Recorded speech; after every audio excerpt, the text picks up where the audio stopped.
We're closing the books on week 3. It is a wraparound weekend chock full of athletes, unlimited softball. Our finale tonight from Parkway Bank Sports Complex in Rosemont, Illinois. We've got Team Lorenz taking on the red-hot Team Palacios, trying to go 3-0 on this weekend. We've already played one game in this building earlier today. It was a wonderful pitching performance by Lexi Kilfoyle, the captain of Team Kilfoyle. What's new? She pitched a complete game for the 3rd time this season. She was magnificent. She struck out 6, and she got help. One swing of the bat, another rookie, Hannah Borden. Her first Athletes Unlimited hit goes over the fence. That resulted in 30 points for her entire team as they won the 3rd, the 4th, and the 5th inning with that one home run by Hannah Borden. This is what the leaderboard looks like. Lexi Kilfoyle is on top, but still a chance for Amanda Lorenz and maybe Sasha Palacios to leap her and be in first place when we go to week 4. Remember, the top 4 players on that leaderboard will be captains and will pick their team tomorrow afternoon as we get ready for the 4th week out of 5.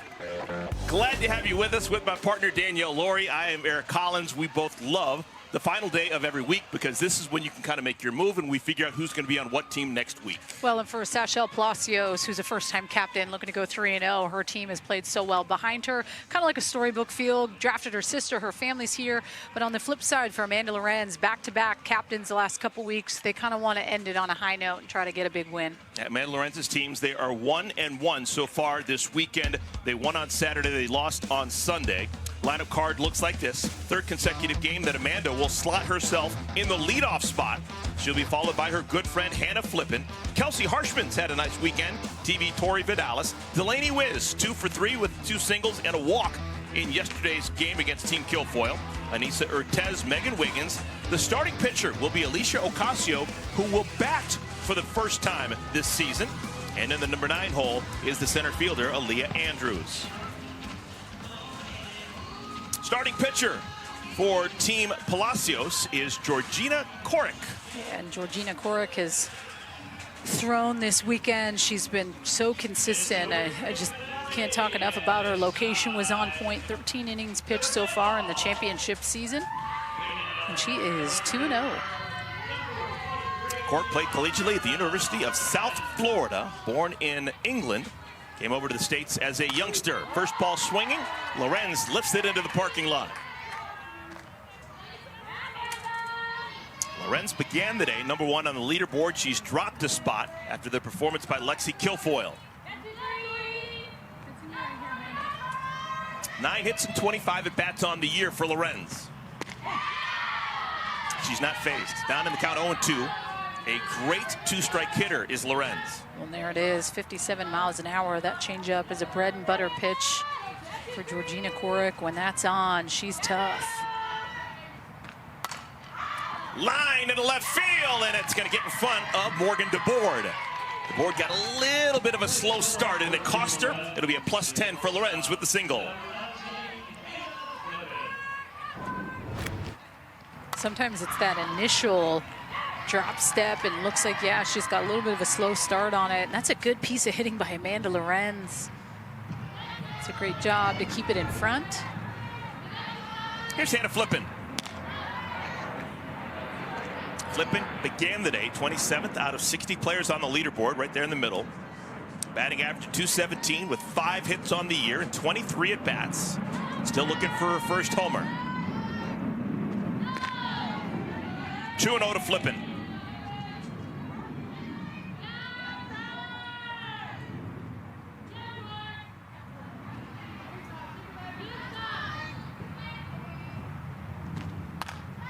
Clubbed foul. This is an unusual Monday game for us here with Athletes Unlimited. Normally we play doubleheaders Friday, Saturday, and Sunday. We're playing here on a Monday. These were games that were supposed to be played Wednesday in Greenville, North Carolina, in conjunction with Little League Softball World Series. A whole bunch of rain in that part of the world.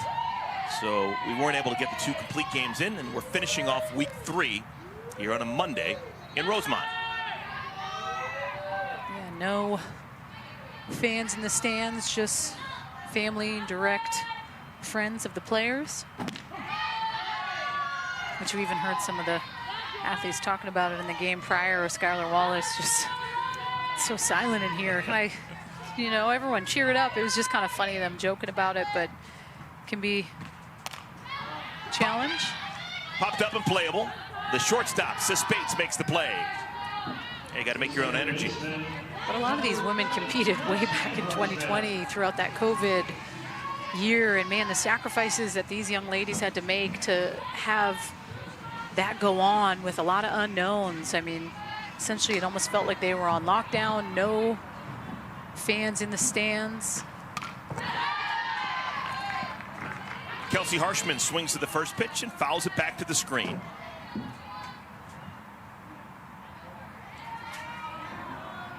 Kelsey began the day 12th on the leaderboard, 12th out of 60 players.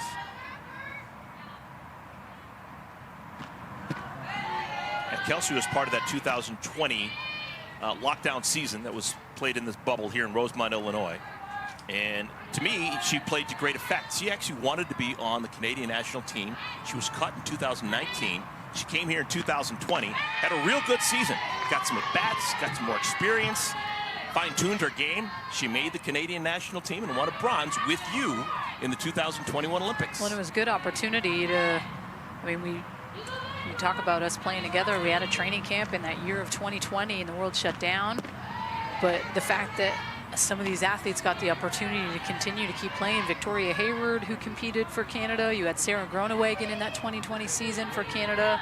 Joey Lai, Kelsey Harshman. Just gave them that opportunity to keep going. Nice pitch by Cork.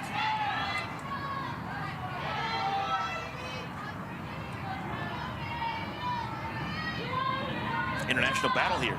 Cork has spent a lot of time playing for Great Britain.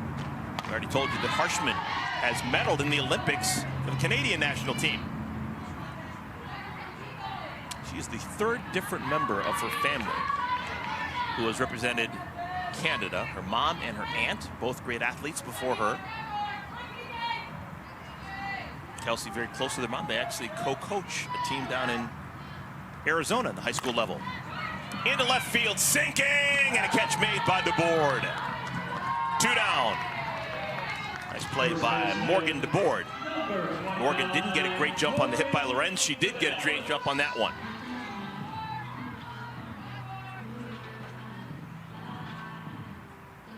Here's TV Tori.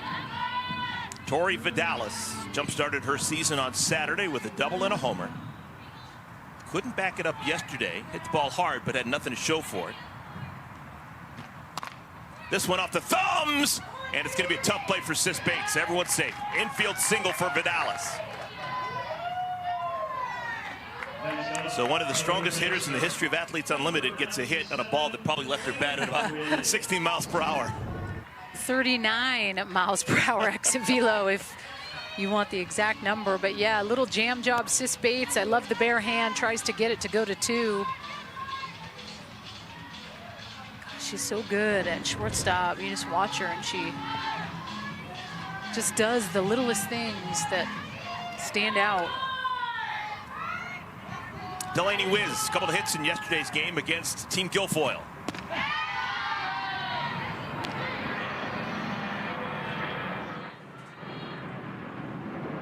Wiz has had a nice season, hitting .304, still looking for her first homer. She's going to get it sooner rather than later. Out of play. She's been so good this weekend. 3 for 6, hitting .500. She's been someone they've been able to rely on in some big situations.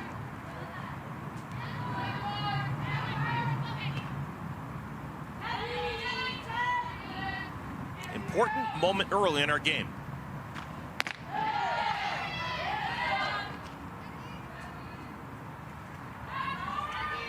Singles by Lorenz and Vidalis.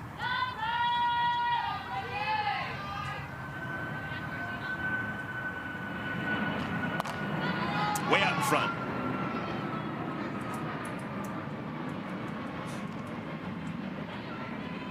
Team Lorenz looked like world beaters on Saturday when they beat Team McQuillan 6-3. But yesterday the offense stalled. They were shut out a large chunk of the game. Eventually lost 3-2 to Team Guilfoyle. That game went into extra innings. Beautiful off-speed pitch. Wiz swings in front of it, and the side is retired. No runs, 2 hits. We'll see Team Palacios heading to the bat rack when we come back.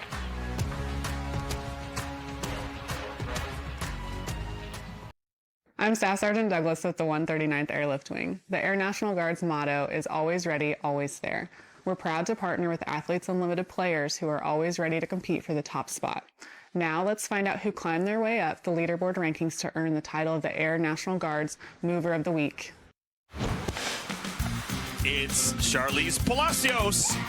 She was the first batter here with Athletes Unlimited to hit 2 home runs on the season. She rose 22 spots on the leaderboard into the 18th spot out of 60 players heading into this final day of week 3. Charlize Palacios and her sister Sachelle Palacios. It has been a special week for them, no doubt about it. Here's Team Palacios' lineup card. Aubrey Leach leads things off. Sis Bates, followed by Haley McClenny. Both Palacios sisters, Charlize and Sachelle, followed by Sam Fisher, playing in her 100th AU game. Kaylee Harding, Andrea Filler, and Morgan DeBoer.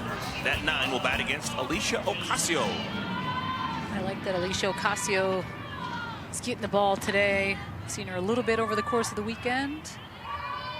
She does such a good job of mixing speeds. I mean, in order to be successful as a pitcher in this league, you really got to be able to mix speeds with how good the hitters are. There's that changeup.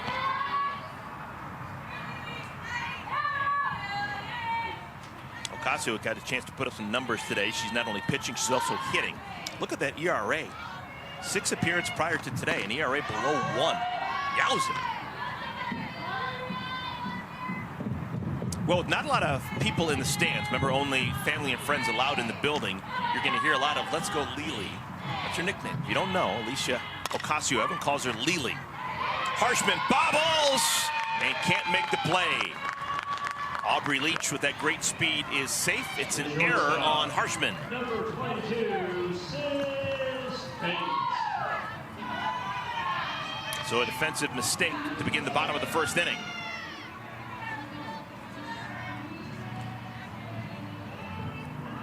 I'm wondering if they'd ever consider, if with the point system, with making errors, being able to deduct points. Sis Bates lays down a bunt.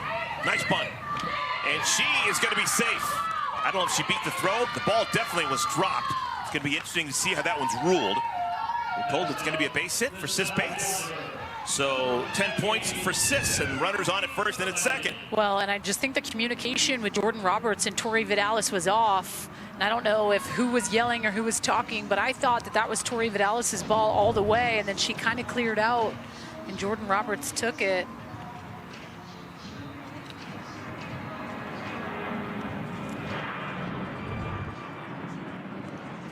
You see that she deadens it, but Vidalis kind of scoots out of the way because she saw Jordan Roberts' body moving towards the base. I mean, I guess at the end of the day, you could chalk that up as a perfect bunt with where Tori Vidalis was and how far Jordan Roberts had to go to try to get that. So good. So Sis Bates had her 7-game hitting streak end yesterday. She starts a new one. Official score gives her a base hit. Runners at first and at second. Nobody out. Haley McClenny is the batter. McClenny's got a chance to be a captain if she has a huge game today. She woke up this morning 7th out of 60 players on the leaderboard. Haley's announced her retirement at the end of the season. She has meant so much to the softball world of the last decade and a half.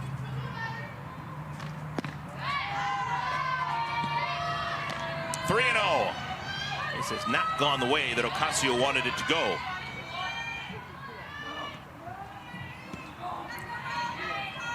Leach reached on an error by Harshman. Infield single by Sis Bates.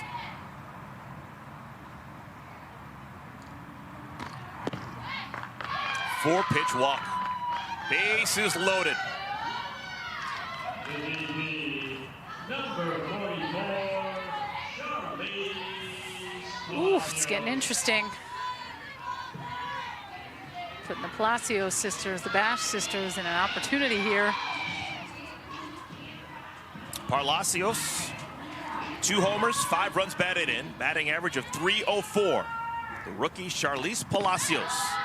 And that's now 5 consecutive pitches that have missed from Ocasio.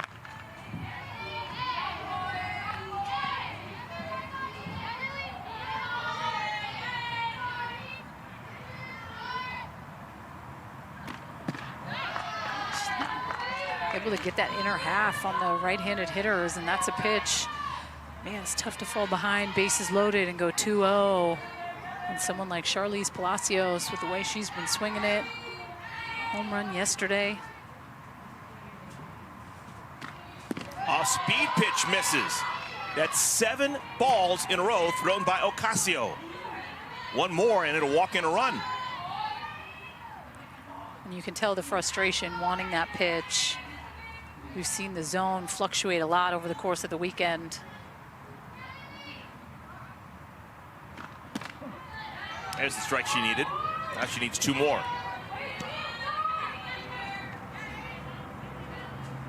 Harshman, Bates, McClenny, the 3 on the base paths for Team Palacios.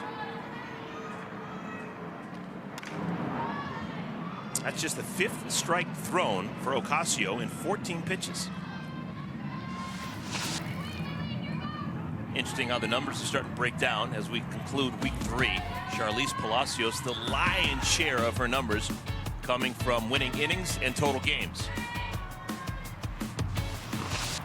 3-2 pitch misses down low, and the first run of the game scores. Back-to-back walks to McClenny and Charlize Palacios, and it's a 1-0 lead for Team Palacios.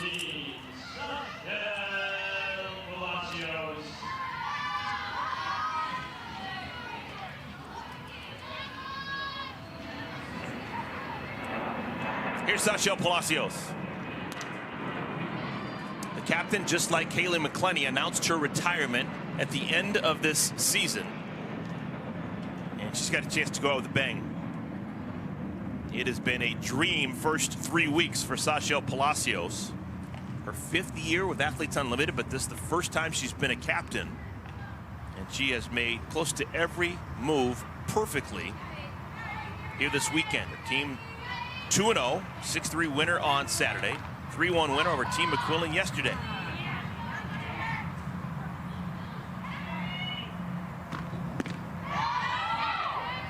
And Ocasio can't buy a strike. Technically, the run that was scored is an unearned run. Aubrey Leach only reached first base because of the error committed by Harshman.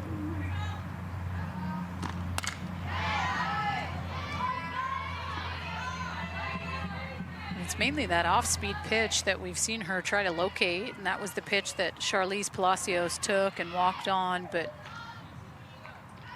first inning trying to establish that strike zone and figure out what you can get for a strike. But more importantly, if that is your bread and butter pitch, the off-speed, you have to be able to locate it for a strike, or you can get this pressing feeling, and that's just kind of what it seems like right now for Ocasio, just pressing for strikes, and then you're trying to throw strikes. When you have that mindset of I need to, sometimes you can get out of. On the ground softly to Flippin. There's one on to first. That throws high. Vidalis got her foot on the bag. Good play by Vidalis to save the day. They are now 2 outs. A run does score, and it's a 2-0 lead for Team Palacios. This is a good job by Flip to Harshman, throws up a little, but Vidalis gets back on the base. That's clutch, and that's exactly what Alicia Ocasio needed. Here's Sam Fisher. Important game for one of the most important players in Athletes Unlimited history. This is the 100th career game for Sam.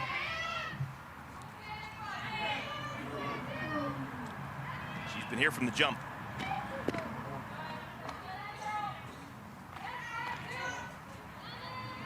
Now, just in case things don't get better for Alicia Ocasio, Odyssey Alexander is getting loose in the bullpen for Team Lorenz. High pop, center field. Aaliyah Andrews makes the play side retire. But 2 runs do score for Team Palacios. They win the first inning. They lead 2-0.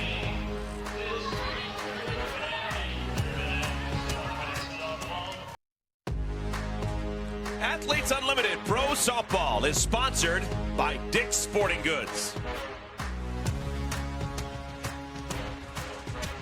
Week 3 began in Greenville, North Carolina, Little League Softball World Series, second consecutive year. Athletes Unlimited making the pilgrimage there to Eastern North Carolina. Weren't able to complete any games. That's why we're playing today on a Monday. After doubleheader Saturday and Sunday, we're concluding Week 3 with a doubleheader here on a Monday afternoon and early evening. Team Palacios, they lead Team Lorenz 2-0. We'll see Anissa Urtez, Megan Wiggins, and Alicia Ocasio batting in the second inning against Georgina Korick. What an unusual weekend for Anissa Urtez. Literally one of the best defenders at a number of infield positions in the world today. Yet she hasn't needed her glove this entire week. She got drafted to a team that just happens to have Hannah Flippen, Delaney Wiz at third, Kelsey Harshman at second. And Amanda Lorenz has made the decision as the captain that she was only going to use Urtez as a hitter unless needed in the field, and she hasn't been needed in the field yet. Well, and she's been so good offensively, 4 for 10 coming into this game. 571 over the weekend. I think that stands for something. Have to keep a bat like that in the lineup.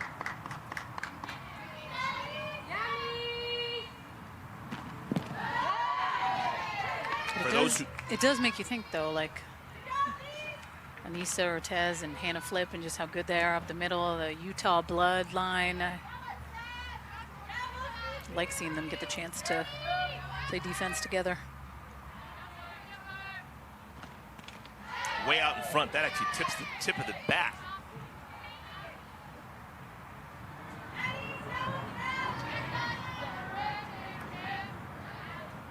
First inning was won by Team Palacios. Should note that the 2 runs scored for Team Palacios, neither one was earned against Alicia Ocasio. Official score noting that none of those runs are going to count as -10 against Ocasio's record. That is a big deal for her. Ocasio began the day 6th out of 60 players on the leaderboard. If she can right the ship and pitch well and have her team win innings in the game, she's got an outside shot at being captain. Leadoff walk to Urtez. Let's check in with the third member of our crew, Savannah Collins. This leaderboard could not have me more intrigued, but also stumped right now. So this is updated after the first game. Kilfoyle, Lorenz, Wallace, and Palacios are in the top 4. Let's dig into these numbers and what they mean. I'm gonna have 2 colors going today, so you can stick with me here. So Kilfoyle took over the top spot, but there is more games to be played here. I want to look at the win points of these 3 right here. This has really been Sachelle Palacios' bread and butter. She's leading the league in win points. And obviously right now with this team, she's pursuing that sweep. You got to kind of not think about Skylar Wallace because she already got her win points for the day in. So it's Lorenz and Palacios who are battling for this category right now. Then you look at stat. We know this is what Lexi Kilfoyle dominates. You can see her. She has 300. Everybody else is still in the 100s in this category. MVP is big for her too, but it is for Sachelle Palacios as well. 120 right there. So as we're kind of looking at trends and where things are going, we're running out of time. So as these points start to stack up, matchups are going to be huge. We're watching this purple and gold squad battle for win points, stack on stat points, pursue those clutch MVP points, and it leaves me going, who is going to be our champion? Because there's one thing I know. Kat Osterman, Alicia Ocasio, Deja Mulipola, and Odyssey Alexander all have something in common. Yes, they are our champions, but they were the gold team captain in week 3. That was Amanda Lorenz. I don't know if that's going to matter this year because spot 1 through 4, this is only a 90-point differential right now coming into this game. I'd say this championship is up for grabs right now. Savannah, I was convinced I was going to have a follow-up question. There's none available. You covered so that good. beautifully. That was so good. Oh my goodness. As we watch these games, and as these 2 categories, as we look at the 3, this is the one that I watch. Win points. It's the one that's not fickle. Doesn't matter how you do. If your team wins, you move up this leaderboard. Dig in a little bit. All those captains and all those champions, they dominated that category. Great stuff, Savannah. Yeah, case in point, Andrea Filler, the first baseman for Team Palacios. Look at her numbers. She's got 1 hit 3 weeks into the season. She began the day 14th out of 60 players on the leaderboard because she's always been a big part of winning teams. She's 7-1 in terms of winning games. Andrea Filler is, and that's way more important in Athletes Unlimited than being 1 for 17 with the bat in her hands. I mean, it makes sense to say winners win. You're not winning ball games. You don't stand a chance at really moving up the leaderboard at all. And that at times is the stuff that is out of your control, right? Like, you can't control where you get drafted.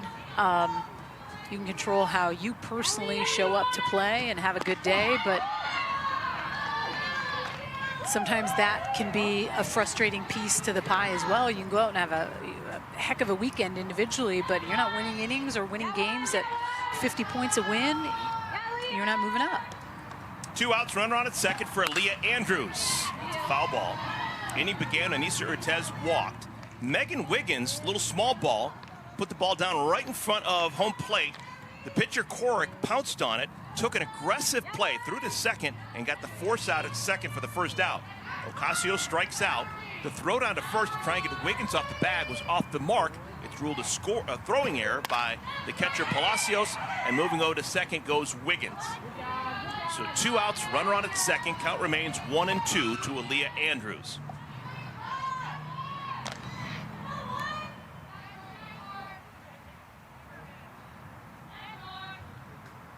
But I do like hearing all the little tips and the tricks and how the winners have all had in common that they're wearing that gold uni here in week 3.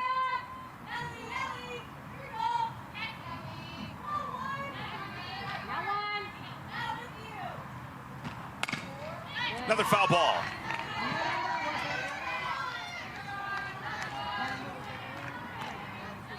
Andrews, .304 batting average, 7 hits and 23 at bats.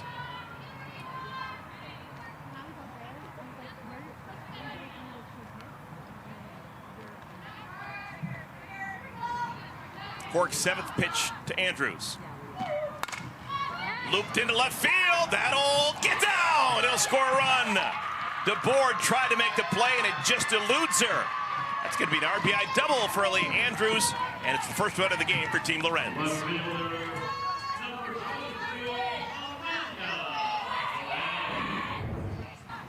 It's a really good job by Aaliyah Andrews. You see the shortstop is in. DeBoard getting a lot of action in this game. She lays out. I love the effort. Just goes off her glove. It's possible that run would be unearned and not charged to Corrick. Megan Wiggins made it to second base on a throwing error by the catcher Palacios. If the error hadn't been committed, Wiggins would still be on at first, and I don't think she would have scored on that double.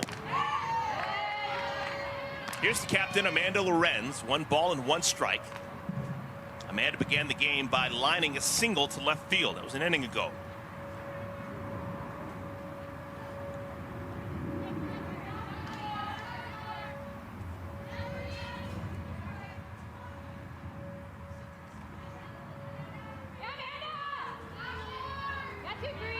Andrews on at second.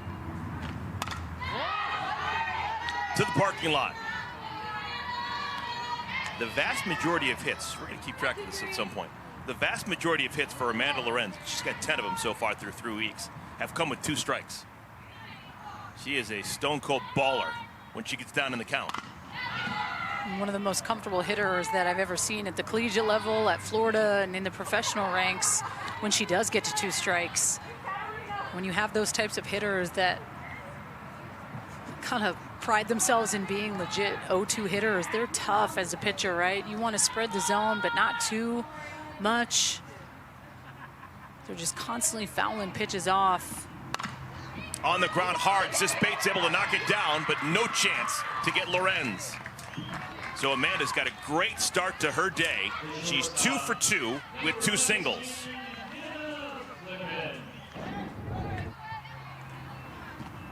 Good job by Amanda Lorenz in the hole, and I think even if Sis Bates fields this cleanly with Lorenz's speed up the line, I think that's a base hit, no doubt. Hannah Flippin takes a called strike 1.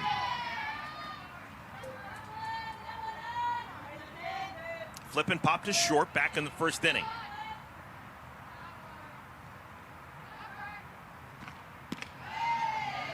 We've already had one Hannah hit a home run today. Hannah Borden in her first game actually got MVP 1. Congratulations to the rookie. Her first professional hit was a homer to center field. Hannah Flippin out of play into the bullpen, left field line.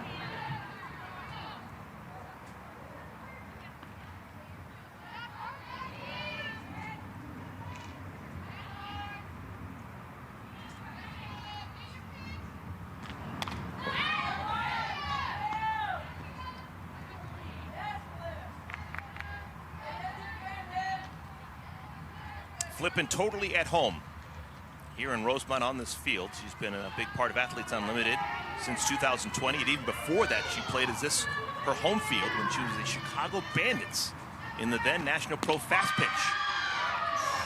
It's a good pitch. A little bit outside, 2-2.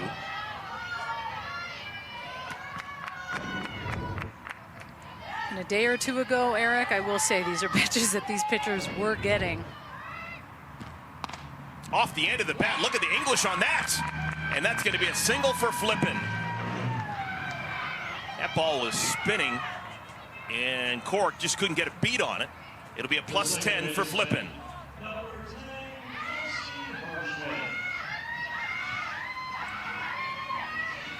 We've seen a couple cue balls. Umpires making sure that the ball's not warped. Well, she hit it off at the end of that bat, and umpires just always make sure there's not a little slice in it. Those cue balls are always the hardest ones to field and defend because the spin rate that ball is going at, it can go any which way. Inning began with a walk to Urtez. We have had a double by Andrews and back-to-back infield singles, Lorenz and Flippin. KJ, Kelsey Harshman grabs a bat. Harshman, a pro's pro. Probably still remembers the error she made an inning ago defensively at second. Probably wants to atone in a big way.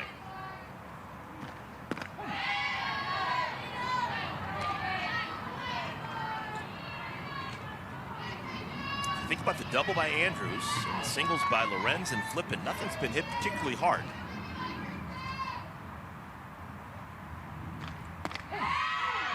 One and two.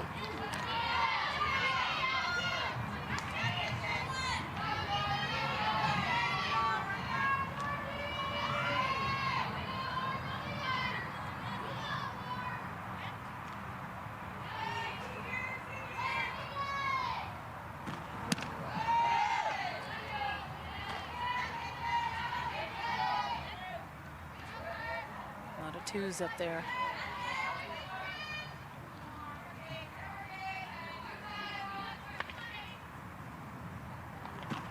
Oh, did the hitter? Yes, it did.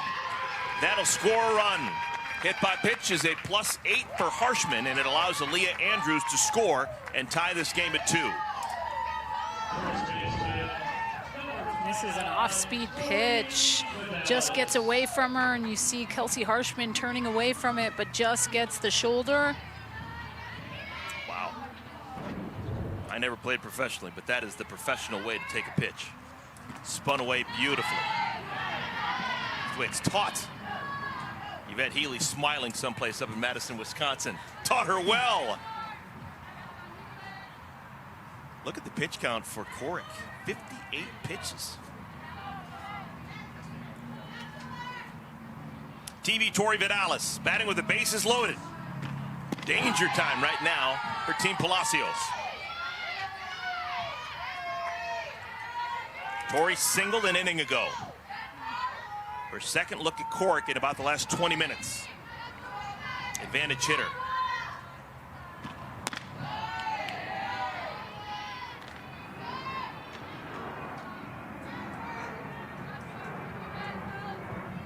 That's a bunch of pitches. That is a lot over the course of not even through 2 innings yet.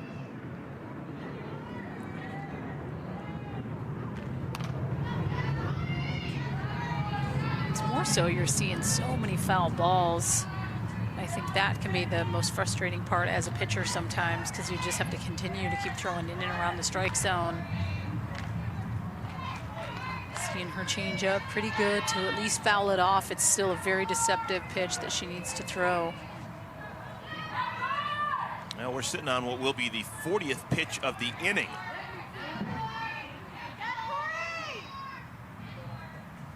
Bases loaded. Ball and 2 strikes, 2 outs. Coric to Vidalis. Softly hit into left field. That'll get down. 1 run scores. Here comes Flippin. She'll score standing. And it's a 4-2 lead. Team Lorenz with 4 runs here in the 2nd inning. All smiles. And just jam jobs. Like, this is not a bad pitch by Georgina Coric. Tori Vidalis just gets jammed up on it. That's back-to-back jam job hits for her that we've seen. And we're going to have a pitching change. That was quick for Georgina Coric. Looked really good in that 1st inning, but here in the 2nd inning, she walked the leadoff batter, and that led to her undoing.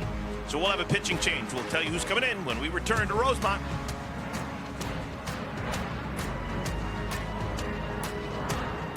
The worm has turned. It was a 2-0 lead for Team Palacios after the 1st inning, but a 4 spot put on the board by Team Lorenz. Middle of your screen, Georgina Coric just had all sorts of problems, and she is lifted. She faces 8 batters in the 2nd inning, allows 4 runs to score, and gives way to Valerie Cagle with 2 runners on. I like her coming in here. I think it's important to make that change if you're the captain, Sachelle Palacios. Just bring in a different look. You can't say Team Lorenz wasn't absolutely battling hard against Georgina Coric. Delaney Wiz made the last out in the 1st inning, trying to not make the last out here in the 2nd inning. Runner on at 2nd base is Kelsey Harshman, followed by Tori Vidalis at 1st. Good strike by Cagle. Cagle drafted this spring after a phenomenal career at Clemson. Put the Clemson Tigers on the softball map. Was a huge get and probably outdid her height heading into her freshman year. Not only a wonderful pitcher, but also a potent hitter. Clemson's all-time leader in virtually every pitching stat and hitting stat. Crazy.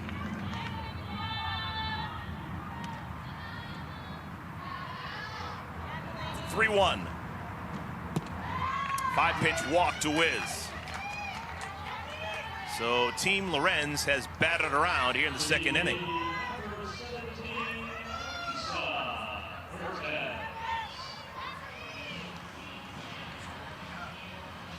Anissa Urtez began this 2nd inning, drawing a walk off of Coric.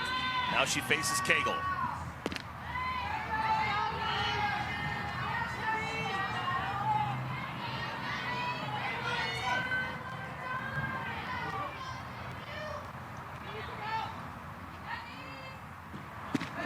There's a good strike.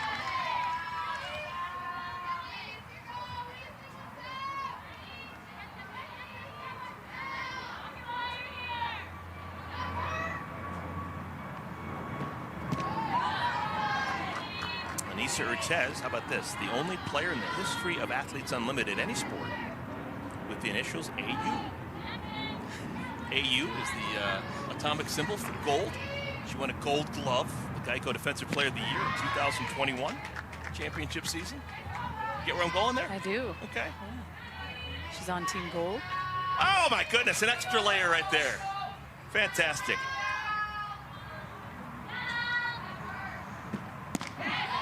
Good strike by Cagle. Needed that one. Good golly. Bases are loaded. 3 balls and 2 strikes. Already 4 runs in for Lorenz.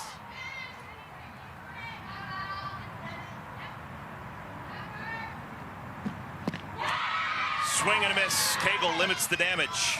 10 batters come to the plate. 4 score. It's a 4-2 lead for Team Lorenz.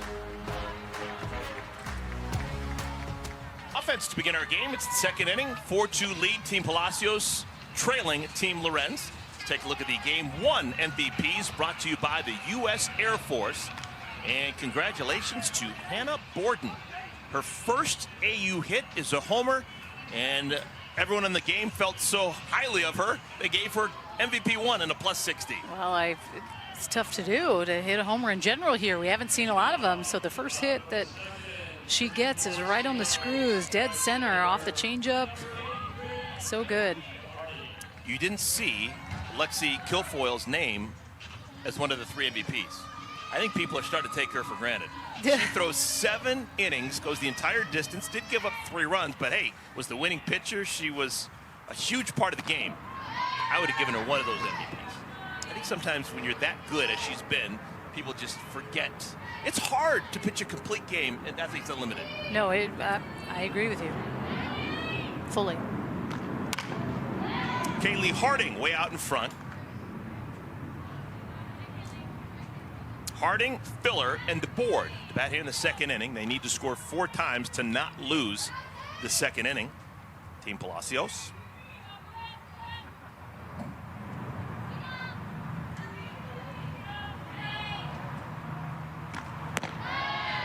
New lease on life for Alicia Ocasio, who was a bit shaky in the first inning. Gave up 2 runs, none of them earned. Uncharacteristically walked a pair. Swing and a miss. Harding is retired. 77th Annual Little League Baseball World Series in Williamsport, Pennsylvania gets underway on Wednesday with an opening round quadruple header. That's 4 games. ESPN, ESPN Plus. All starts at 1 Eastern, 10 a.m. Pacific, with Aruba taking on Mexico.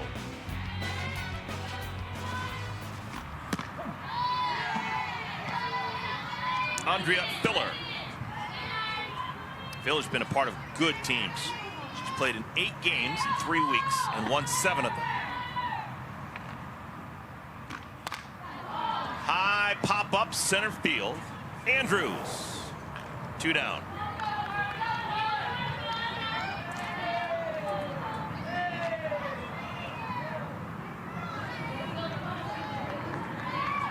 And we were expecting to see Morgan DeBoard. We will not see Morgan DeBoard. Instead, we will see Carly Spade. Carly Spade had a couple of singles coming off the bench on Saturday, both of them line drives. She is as local as it gets. She is a Chicago City kid who played on the north side at Lane Tech, one of the biggest public schools in the country. Played in the Mid-American Conference at Miami and was an absolute wonder kid. Over 100 homers, second to only Jocelyn Allo in the history of Division I softball. She can mash. Yeah, I was rooting for Miami, Ohio this year. They actually went to Tennessee in the regionals, and I thought they were going to make a little bit more noise than they did. Bats ended up getting, or had got pretty quiet in that regional for sure, but was pulling for Carly Spade all year. 103 career collegiate homers. Way out in front of that changeup. They had another player, I recall her last name being Gulambieski, but it was her teammate, and both of them were just neck and neck, like 28 homers, and the next one would hit the 29th, and then they'd hit the 30th. A couple of beautiful changeups, and Spade strikes out. So after an up and down first inning, Ocasio has an uneventful second inning.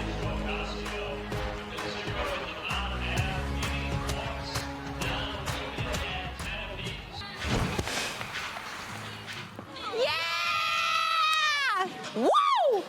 Get a little crazy!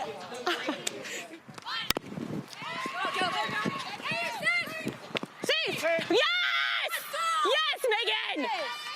Megan, I got a little crazy, just a little bit crazy.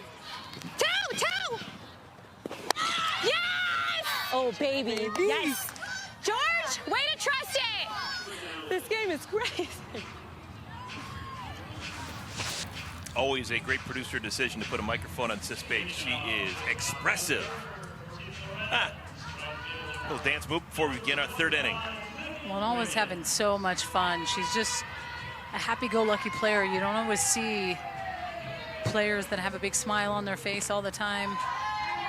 But she's always been that way, man. At Washington, it was the same thing. If I'm a head coach, that's what I want. Yeah. I want someone playing with energy and joy, who's communicating. Hey, you look around the stands, and because, you know, this was not a scheduled game, we're playing on Monday, completing the games that were supposed to be played on Wednesday in Greenville, North Carolina, so only family and friends in the building, yet she's making her own energy. 2-0 to Megan Wiggins.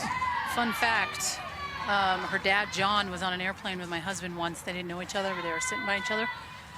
And Andrew and them started chatting and asked John why he was headed to Seattle. He said to go watch his daughter. She was going there on a recruiting trip. Hey, sis has got a chance. Got to hurry. Not in time. Wiggins beats it out. Was going on a trip to Washington, and John had said oh, you know, one of the reasons she's always wanted to go to Washington was that 2009 run and watching Danielle Laurie. And my husband looks at him and goes, oh, well, that's my wife. And then they've always had that little kind of relationship, which I thought was so funny. But yeah, the story I always heard about Sis and her dad is she chose to play on a travel ball team that wasn't close at all to where she grew up, and she would have hours and hours and hours in the car every week with her dad, which, me being a dad of 2 daughters, I would relish. I can totally see a dad saying, okay, whatever, wherever the game is, we'll go. As long as it's you and I in the car, we'll have a good old conversation and listen to whatever you want to. And yeah, that's a highlight for me. Ocasio trying to bunt. It spins foul. I mean, if I've heard about your 8-hour car trip with your daughter once, I have heard it 6 times on this last weekend, so I get it. Taylor Swift playing, the whole jam. It was great. Philadelphia to Charlotte. Why not? Let's do it. Ocasio right back to the screen. That's probably the best swing we've seen out of her. Ocasio, who in years past was doing a lot more hitting than she's done this year. This is her first game with a bat in her hand. She struck out an inning ago, and now is up against it against Cagle, 0-2.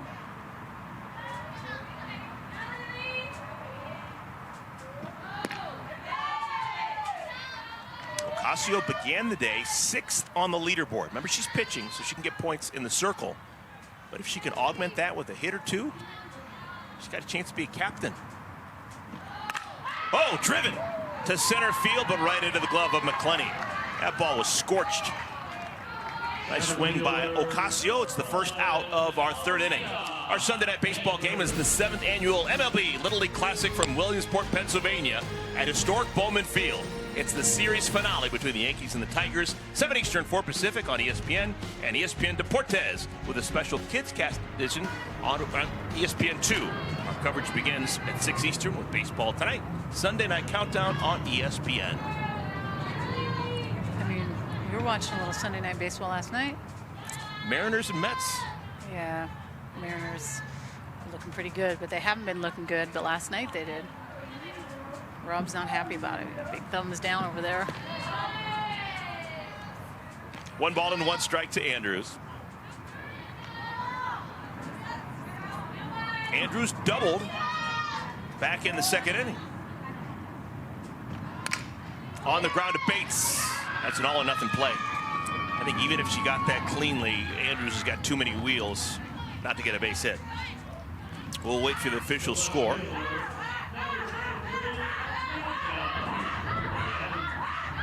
Yeah, this is a really tough play, especially with the speed. She's got to pick that so clean, and that throw has to be right away. Okay, it's going to be a base hit for Andrews. So Aaliyah Andrews is 2 for 2 with a double and a single. Just handed a note. How about this? Asking you shall receive. Our guy, Rob Geese. Amanda Lorenz on the year has 11 hits. Of those 11 hits, how many do you think she had 2 strikes on her? All of them. No, not quite. But 8. 8 of her 11 hits have come with 2 strikes. Dang. That's a baller.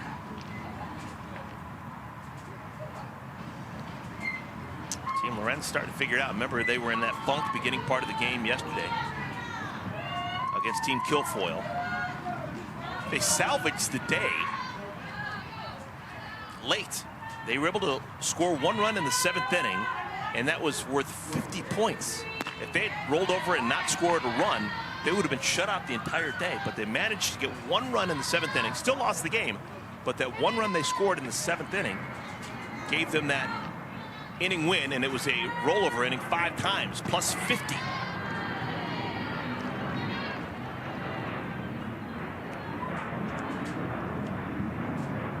Two balls and a strike.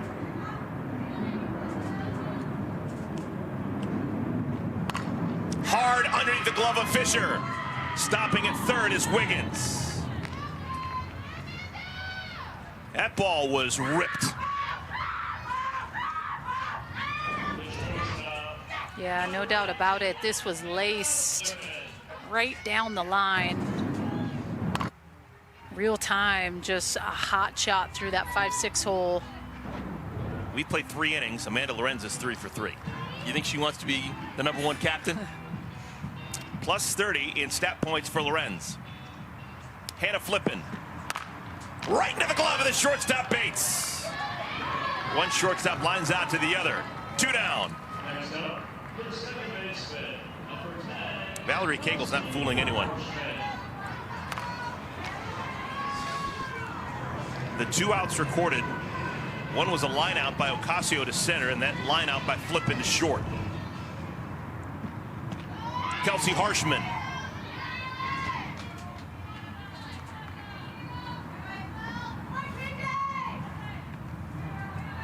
Second consecutive inning, Harshman has batted with the bases loaded.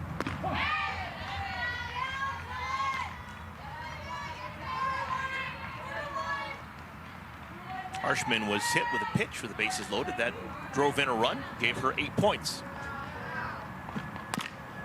On the ground, first baseman Filler steps on the bag, inning over. So Kegel dances through the fire, leaves him loaded. It's a 4-2 Team Lorenz lead.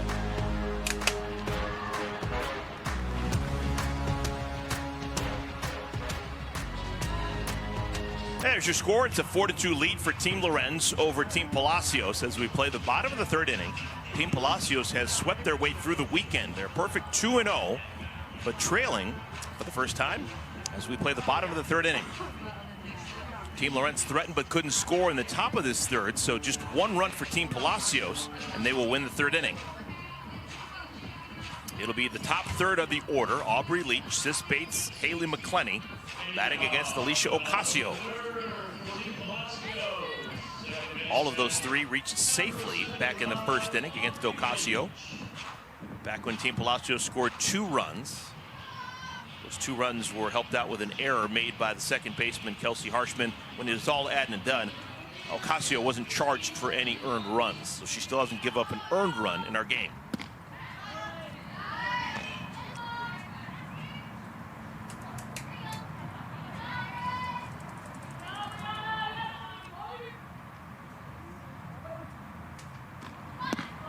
Thinking about a bunt, Leach misses it. All right, joining us this half inning is, I want to say one of my favorite players, maybe my favorite player. Hannah Flippin is at shortstop. She's got a microphone and an earpiece. Hannah, how you doing? Doing good. Always good when you're in Rosemont. Ha-ha. Yali! Hey, obviously, one of those coolest plays wasn't cool for you. You had a massive injury to your face. But diving into the third base dugout earlier this year, you're wearing a mask now. Is that mask affecting anything? Doesn't look like it is defensively. Yeah, so I have this cute new accessory. Into center field, Andrews! Yeah! again!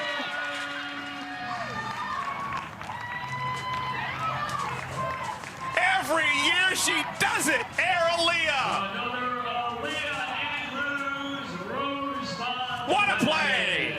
Next up, the Oh my! Sis Bates.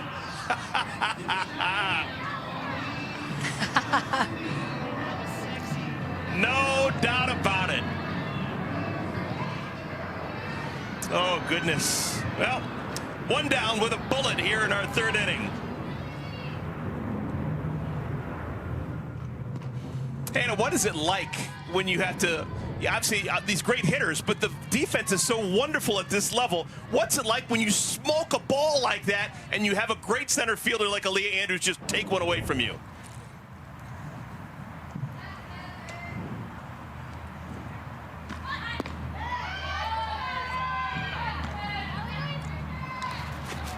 She makes a great play that not many people can make, and it's like, geez, like you finally think you catch a break, and you just don't, because we have elite athletes here, and every day somebody's making a great play. Hannah, you have such a good relationship with Amanda Lorenz. That's a fair ball. Three. That's going to be extra bases for Sis Bates, possibly a triple. Three. Bates will put on the brakes in second. That's her second hit of the game. Hannah, just back to Lorenz and you guys and your relationship. I know when we talked to her, she said you're first on her list to draft just because of your high softball IQ and how much you've been able to kind of help navigate this captain job for her. But talk about your relationship and how you've seen her kind of go about this captain gig. Yeah, I mean, me and Amanda kind of have the same brain. We're uber competitive, probably a little bit like toxically competitive. But I think that's why we work so well together. We just want to put everybody in a position to where they can be successful. And I think that's the best thing about Amanda in this captain role is she truly wants the team to succeed. She wants Lily to succeed. And so that's where her mind is to make other people successful and in turn make the team successful. That's what she's preached all week. And I'm just in her back pocket trying to help her navigate all this because it is hard. It's difficult to make the changes and make the moves, and she's doing a great job. She's really fun to co-captain with. And take me back to travel ball days. You guys played together? Right, yeah. Were you guys good buddies when you played together? Yeah, I mean, that feels so long ago now. But I played 2 years with Amanda in travel ball. Shout out to the Batbusters. But I mean, from those days, you just knew that Amanda was the ultimate competitor. And I think that's why our travel ball team was so good, is because we had a whole bunch of us that were just so competitive at a young age and just trying to learn from each other and be better than each other, and like that healthy competition to where it's like, oh, you're batting leadoff today, I'm going to bat leadoff tomorrow, and I'm going to go 4 for 4. Yep. So that healthy competition, I think, is what made us so great. And I've got to watch Amanda for so many years. It's been so fun to just watch her continue to get better because she truly has done that. Hey, I know you're one of the best competitors in the game today, and she's playing on a different team. But Haley McClenny announced her retirement at the end of this season. What has it been like for you to get to know Haley McClenny over the last decade and a half and the player that she is? Yeah, I mean, Haley is a better human than she is softball player, and she's a dang good softball player. So I think that says a lot about who she is as a person and a character. And then to see her go out this year, she's been great this year. Kind of think like one of those things when you announce your retirement, you play a little bit more free. She's always played great, but right now it just looks like she's playing the game really free. Same with Sash, like just really playing her best ball right now, and that's really fun to see. Good job, Lily. Yeah, Cage, I got you. Has there been any rookies that you've connected with or tried to help on the defensive piece? Like an example, I think of like a Skylar Wallace and her defensively, but has she tried to pick your brain at all? Yeah, I'm still waiting to get to know Skylar a little bit. We haven't played together, but somebody that I have got to know is Erin Koffel. Yep. I've heard other people are like, man, you and Hannah, you and Flip are so alike. Erin's been hearing that, and so that's really cool to hear, is that I'm being seen in other people. And me and Erin have talked about, lately we've talked about the throw on the run. She's like, hey, I do it like this, and I see you do it like that, so like, can we talk about it more? And I told her that when we get to this environment, there's days where we can just go out to the field and tinker with some things. And so that's been really fun to get to know her and to hear her kind of pick our brains a little bit and want to get better. We've seen you all over the diamond for years. You're one of the best wherever you play, at third, at second, at short. But which one is the most fun position to play? The most fun? Depends. I feel like a lot of balls are getting hit to shortstop this year. And so selfishly, I want to play shortstop because I want all the plays. But I think you have to put on a different kind of brain when you play second base because you have to cover the bunt. You got to cover the steal. You got to know where everybody's at a little bit more. And so I think that challenges the brain a little bit more. Third base still kind of scares me a little bit. I try and get up in there, but I'm like, I feel better a little farther away from the batter. But shortstop's definitely like where I feel like I get to play like a kid a little bit. I just get to make some plays, throw it on the run a lot, and that's really fun for me. Big pitch here. 3 balls, 2 strikes to Charlize Palacio. Runners on at first and at second. Yeah! Oh, beautiful changeup. Good! Yes, 8. And my final question, you have played on this field probably as much as like Megan Wiggins over the years. You were a pro here at the Chicago Bandits. You've been here since 2020. Is there anything you need to look out for on the carpet? On the carpet? Like on the turf? Yeah, on the turf. Like normally on a dirt field, you're kicking away rocks every once in a while. Is there ever anything that you need to be careful of since you played on this exact surface for so long? Well, the turf monster will get you. Like, I've rounded first base a few times when it's slick out here, and you got to watch out for the turf monster for sure. Wearing molds today, usually I'm in turfs, and so today I got a little more grip on the ground, and sometimes that's a good thing, sometimes that's a bad thing. You get your mold caught and you're going head over or feet over head, and that's not a good look. So you got to watch out for the turf monster for sure. Also, didn't know him in the same category as Megan Wiggins nowadays. That's kind of cool. Yeah, she played in the NPF for the Bandits on this field. Totally. So, yeah. No. She's awesome. an expert on the sun here in Rosemont. You're an expert on the brown dirt in the infield. Yep. And just so you know, even with Hannah Borden in the league, you're still the palindrome, okay? Thanks, Eric. There you go. I don't mind sharing if I have to. I'll share with another Hannah. Not a bad person to share it with too. Yeah, Lee, here we go. All right, we got 2s. Here we go. Yeah, KJ, got you. In. There's going to be a play at the plate. Here comes the throw by Andrews. Not in time. Bates slides and scores. And it's going to be an inning win for Sachel Palacios' Team Palacios. That's what captains do. 2 outs, score a run with a base hit to center field, and win an inning.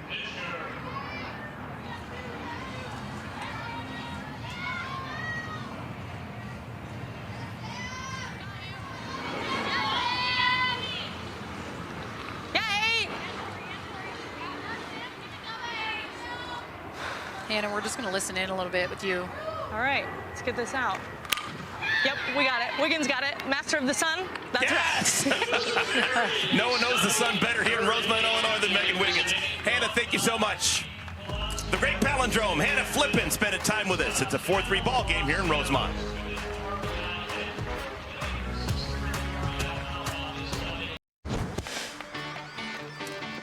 Aaliyah Andrews has done it again. This has got SportsCenter Top 10 written all over it. Woohoo! I mean, are you kidding me?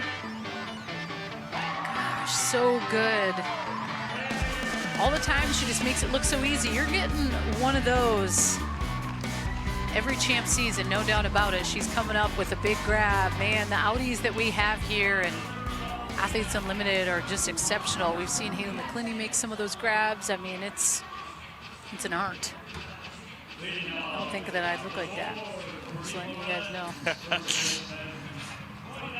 It's got to hurt too, right? That's what I'm saying. Oh my goodness. Clearly she just wants to make the play. Doesn't even worry about anything else. Tori Vidalis leads things off here in the 4th inning. Tori so far today is 2 for 2. Singled in the first, singled in the second. Single in the second inning, scored a pair. Vidalis began the day 4th on the leaderboard. She's actually dipped down to 5th. That's going to change. Hard and through. 3 for 3 is Tori Vidalis. So 30 points in terms of stat points for Tori. And we're only in the 4th inning. The month-long WNBA Olympic break ends on Thursday, and we'll have the Liberty and the Sparks on ESPN, ESPN Deportes, and the ESPN app. Coverage begins at 9 Eastern, 6 Pacific time.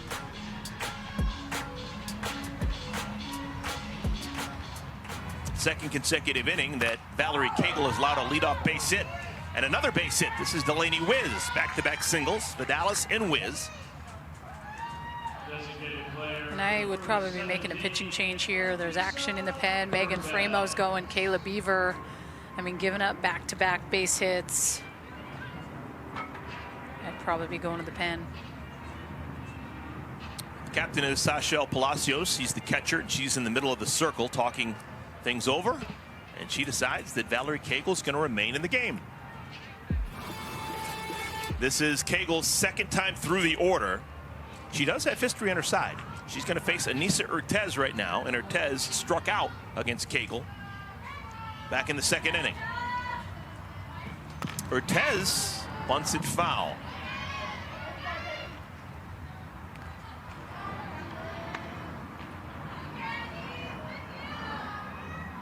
Pretty good. 8 for 17 with runners on. 5 for 8 with 2 outs. Another base hit, third of the inning. That's a gapper. It's going to go all the way to the wall. Probably will score 2. But Dallas is in. Wiz being waved around, and she'll score standing. 2-run double, Anissa Urtez. And the lead is now 6-3 for Team Lorenz. Number 25, Megan Wiggins. It's a good piece of hitting. You saw Cagle have success off of Anissa Urtez with that drop ball, but this is a pitch that stays up and elevated. I would have taken Cagle out, the hitter, before, given up the back-to-back solid singles.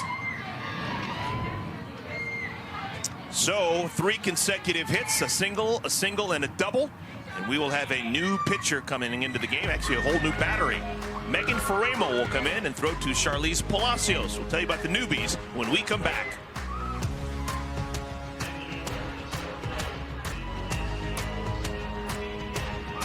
We're in the 4th inning and already 3 pitchers for Team Palacios. New pitcher is going to be Megan Faremo. Faremo was last year's Athletes Unlimited Championship Season Rookie of the Year. She'll come on for the 7th time this season. 2 up, 3 down with a 3.11 ERA. Well, and for her right now, it's coming in to play damage control. You look at the amount of hits up on the board for Team Lorenz. 12 hits, 6 runs. It's just being able to come up, work on trying to hit quality spots, utilize the defense. They're swinging it well right now.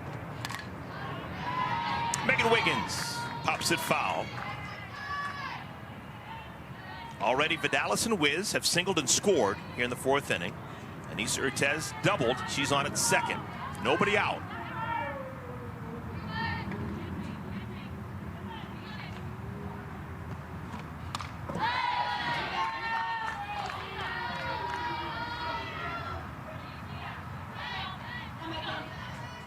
Wiggins has been part of good teams all 3 weeks.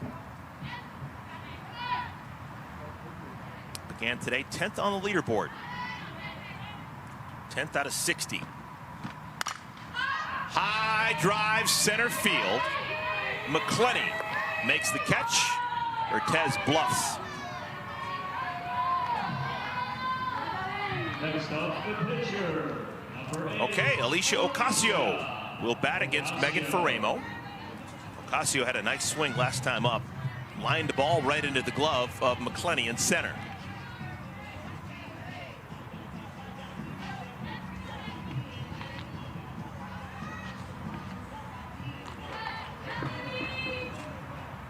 Two career home runs in Athletes Unlimited for Alicia Ocasio. One in 2020 and one in 2022.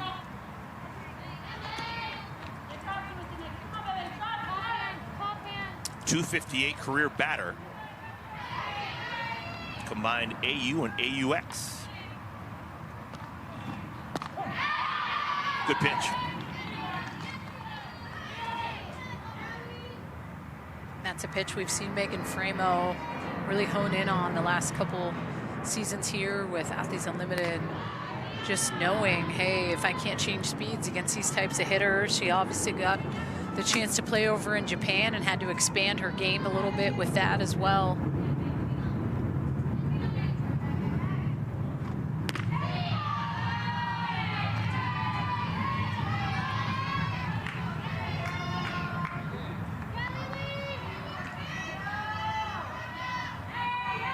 Two balls and 2 strikes to Ocasio. Changeup, a beauty. Second time tonight, Ocasio has struck out. Well, almost as if Megan Faremo was giving Alicia Ocasio a taste of her own medicine with the off-speed pitch and how filthy it is when Ocasio throws it to hitters. So tough.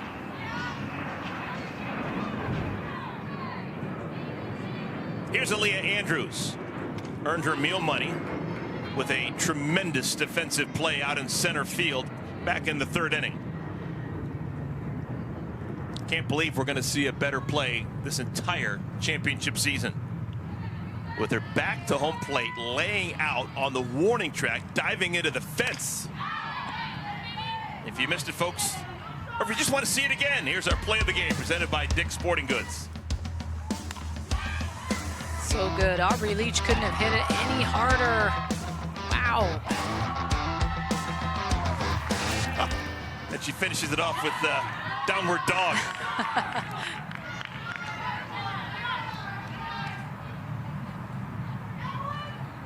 Super fun player to watch. And also a devastating offensive player. She's got 2 hits, a double, a run scored, a run batted in. She's got a batting average of .360 now. That's a foul ball just out of the reach of Sam Fisher.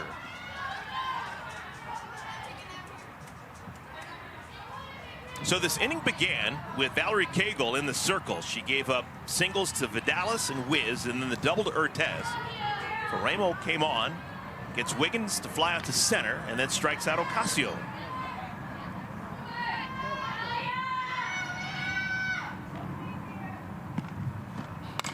On the ground, right side, Leach. Side is retired. Good job by Faremo. And Hertz a runner on at second. Strands Urtez there. She gets 3 consecutive outs.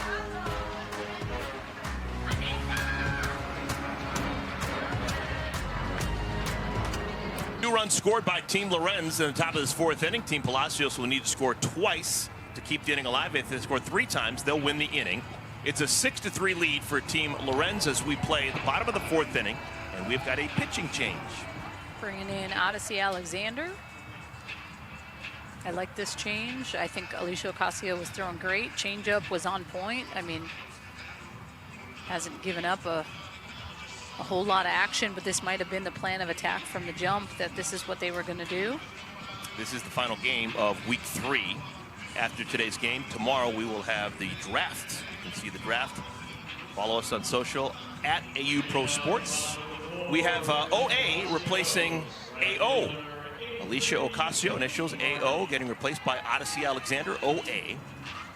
Odyssey looking for her first win of the year. Hey, both Odyssey Alexander and Alicia Ocasio have been champions in this league. Odyssey was the champion last year. Ocasio was the champion in 2021. Kaylee Harding leads things off. Right back to Odyssey. Always been an elite fielder. 1 pitch, 1 out. The first baseman, number 9, Andrea Filler. Gotta love it. 1 pitch, 1 out. It's coming into the ball game.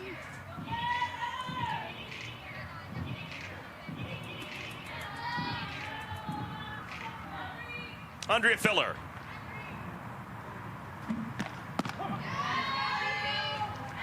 Something in common for Odyssey and Filler. Odyssey Alexander, even though she's from Virginia, spent some time here in the Chicagoland area. Played club ball for the Chicago Bandits. Elite travel ball team. Andrea Filler played collegiately here in the Chicagoland area at Northwestern. After she graduated, played professionally for the Chicago Bandits, who were in the National Pro Fast Pitch. So both have worn the orange and black of the Bandits franchise in years past. Probably the greatest Bandit of them all would be Jenny Finch, who was pitcher on the very first Bandits teams back in the early 2000s. We actually play at a ballpark that's located 27 Jenny Finch Way.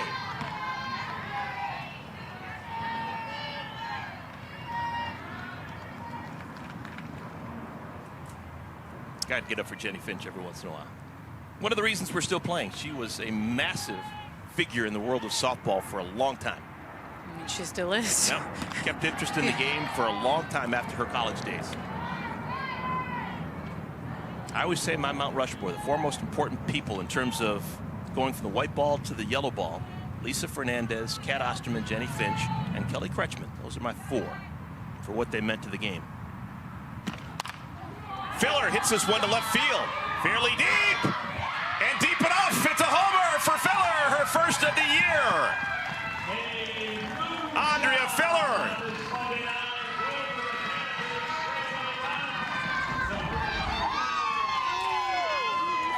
It's a 6-4 ball game. I love it.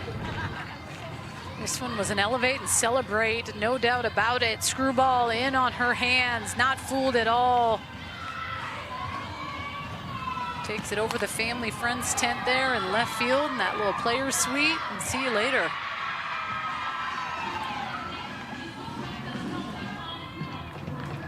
Fielder becomes the 17th different player to hit a home run here with Athletes Unlimited's championship season in 2024. That's the first run of the inning for Team Palacios. They're still trailing this inning 2-1, so they need another run to tie what Team Lorenz did here in the fourth. Here's Carly Spade. Spade's got power.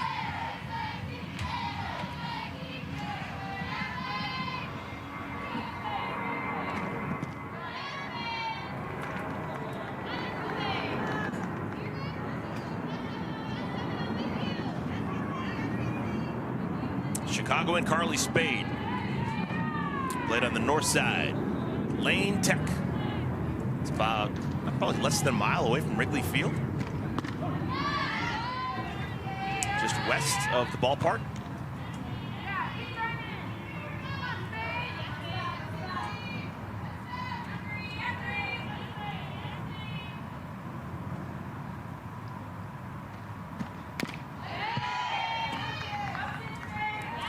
Ball and 2 strikes. Spade had a couple of base hits in the first game she played this weekend, Saturday. That was the win against Team Kilfoyle.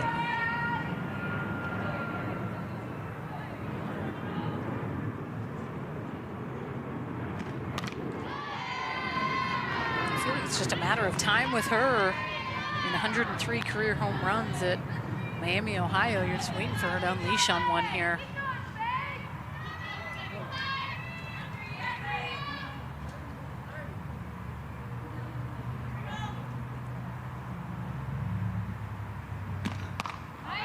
Off the knuckles. Count remains, ball and 2 strikes. Historically, what's been the strikeout pitch for Odyssey Alexander?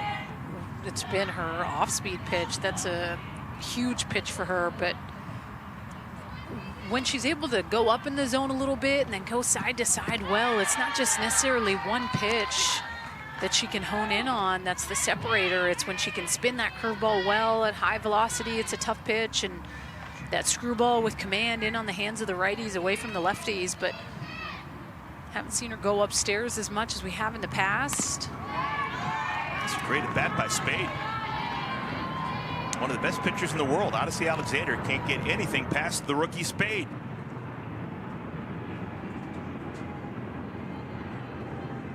This will be the 8th pitch of the at-bat.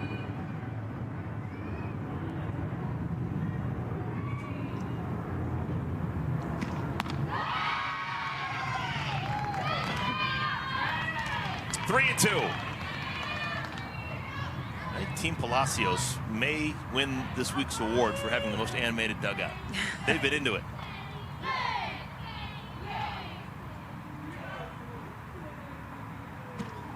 Oh, Spade strikes out. Alexander, second out recorded in the inning. Number 75, Aubrey Leach. Good stick-to-itiveness there, right? Odyssey back to the top of the order at Aubrey Leach.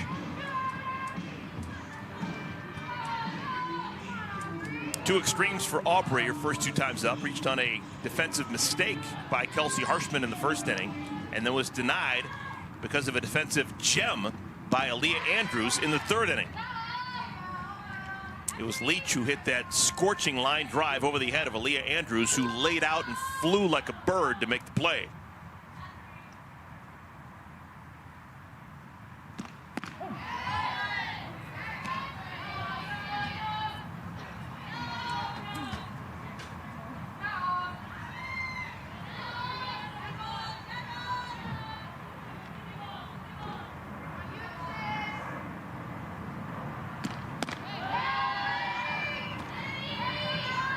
Ball and 2 strikes to Leach.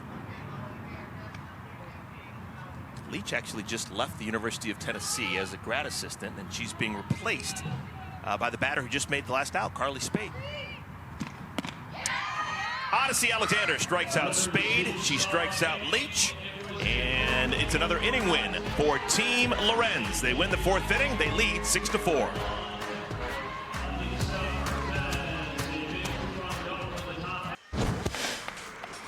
Aaliyah Andrews has done it again. And if you missed it, folks, she has been just an absolute magician in center field over the years. They call her Aaliyah for a reason. These are just some of the spectacular catches. This one's high on my list. The one today was pretty special, but man, this was something else. Seemed to all be taking place in that gold uni, huh? That one was incredible. Back to home plate, and I don't even know how she located the ball, let alone came up with it on a flat-out dive. Sometimes people like kind of catch it, stagger, and fall. She is catching these things fully horizontal. And I think she's going to join us. Is she ready to go? Aaliyah, are you there? Yeah.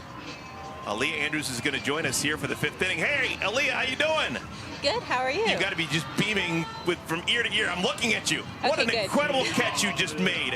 When did you know you had a chance to actually catch it and make it happen? Oh God. I mean, I always think I have a chance. That's like what I was taught in college, especially. Like just never give up on a ball.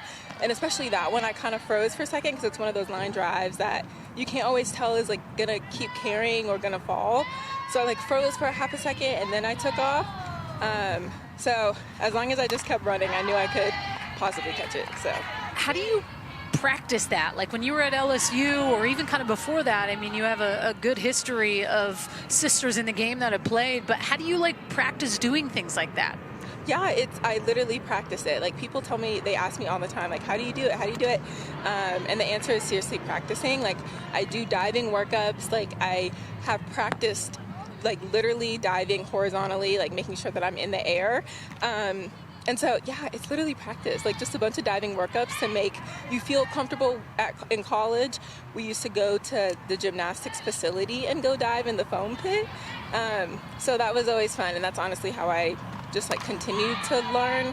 I always like had the ability even in high school, and I think that's why I got recruited. But yeah, I was able to like, I guess, just continue to get better in that way because we practiced it all the time. Well, I actually saw something too. At the tail end of your catch, you showed off how flexible you are. You did a downward dog on your way back up.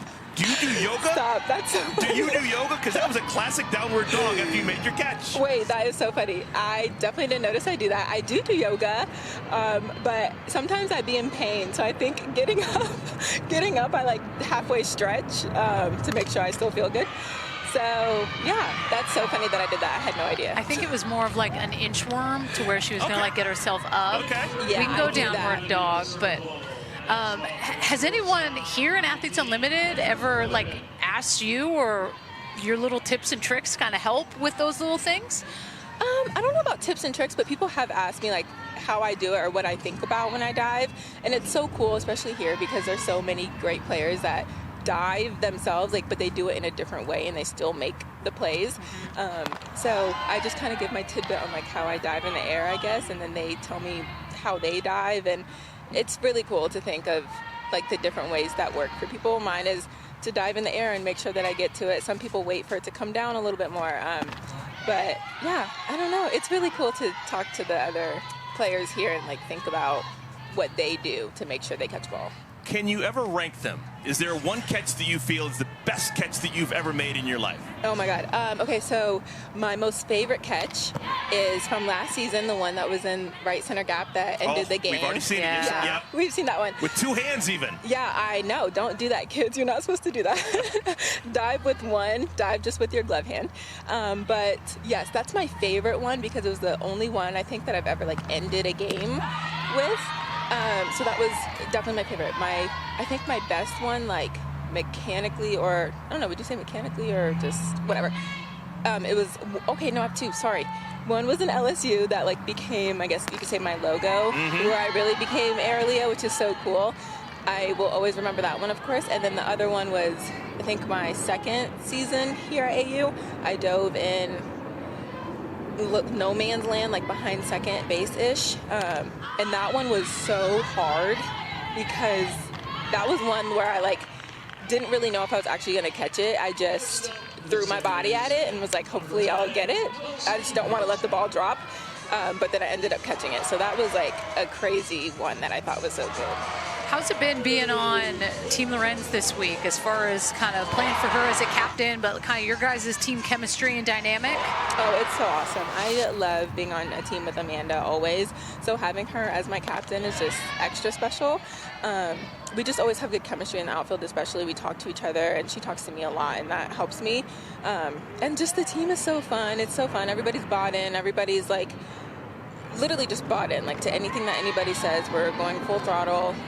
Even though yesterday we lost, we still were just like so bought into each other. We knew that at any point the game could have shifted. It just didn't go our way. But yeah, it's been so fun, this team. And Aaliyah, last question, the obvious one. Does it hurt when you make those plays? Do you get bruises? Do you get scrapes? What's it like physically to make a catch like that? Yeah, I will tell everybody that it doesn't hurt because I want everybody to keep diving. But my honest answer is, in the moment, I would say no because I really do have adrenaline pumping. But then the next day I might feel it a little bit, but it's always worth it. Like, there's never a time where I'm like, dang, I shouldn't have dove for that ball. I'm just like, thank goodness I caught it.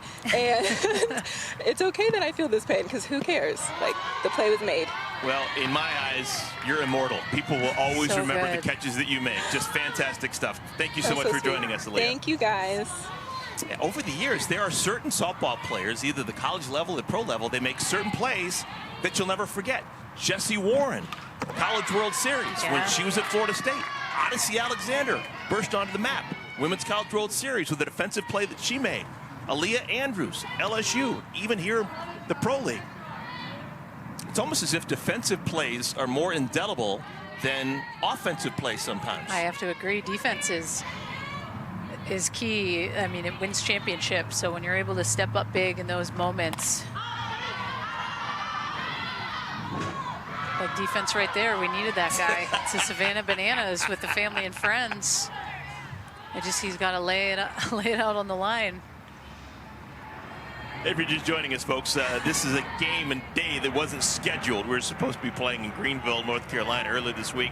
Those games got banged because of the rain, so we're playing an unscheduled doubleheader here on a Monday, so only family and friends allowed in the building to see that catch by Aaliyah Andrews. Good job by Megan Faremo. She retires Lorenz. She retires Flippin and Kelsey Harshman. 1-2-3, fifth inning. Great defense being played here in Rosemont. Well, I mean, you got to put a bow on a play like this. Absolutely beautiful. One you will not forget with a little inchworm to end it.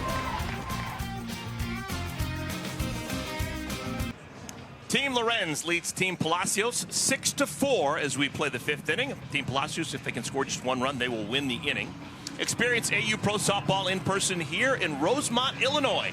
Next Friday is our Dog Days of Summer Night, featuring an AU Dog Bandana giveaway for the first 250 fans. Go to auprosoftball.com to buy your tickets today. Family and friends only in the building. Players from earlier today. Team McQuillan, Team Kilfoyle, enjoying the conclusion of their week 3.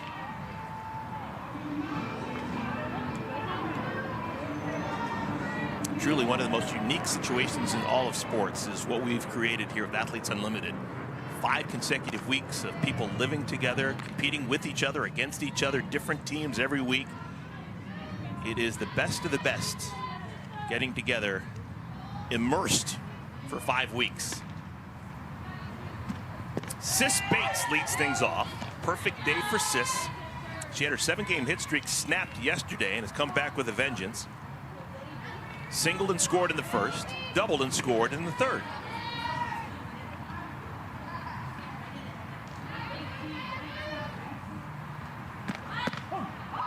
Odyssey Alexander beginning her second full inning of work. Gave up the home run to Andrea Filler an inning ago.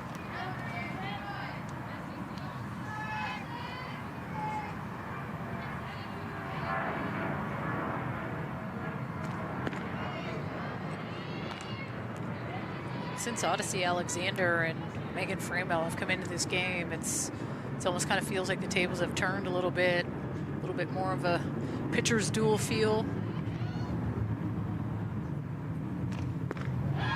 Sis Bates continues her perfect day.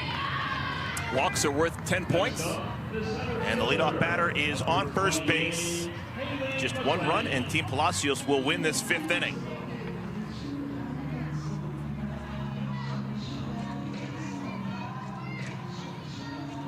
Haley McClenny, kind of an odd number next to her name, dating back to yesterday's game, the win for Team Palacios against Team McQuillan. She has walked in 4 consecutive plate appearances. Doesn't even need a bat. Her last 4 plate appearances have been worth 40 points without her putting the ball in play.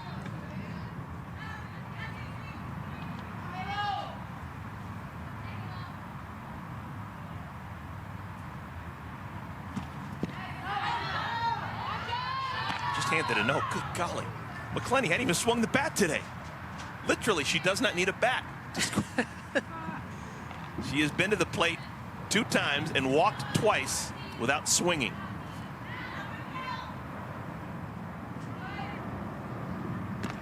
There's her first swing of the day, and it's a foul ball.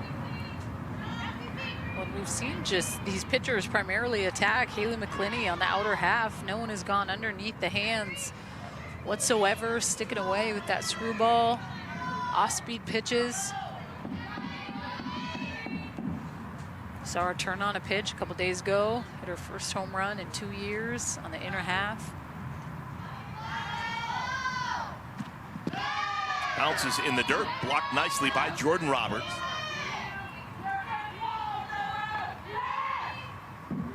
Roberts being asked to catch today. She's actually not hitting. That's tough.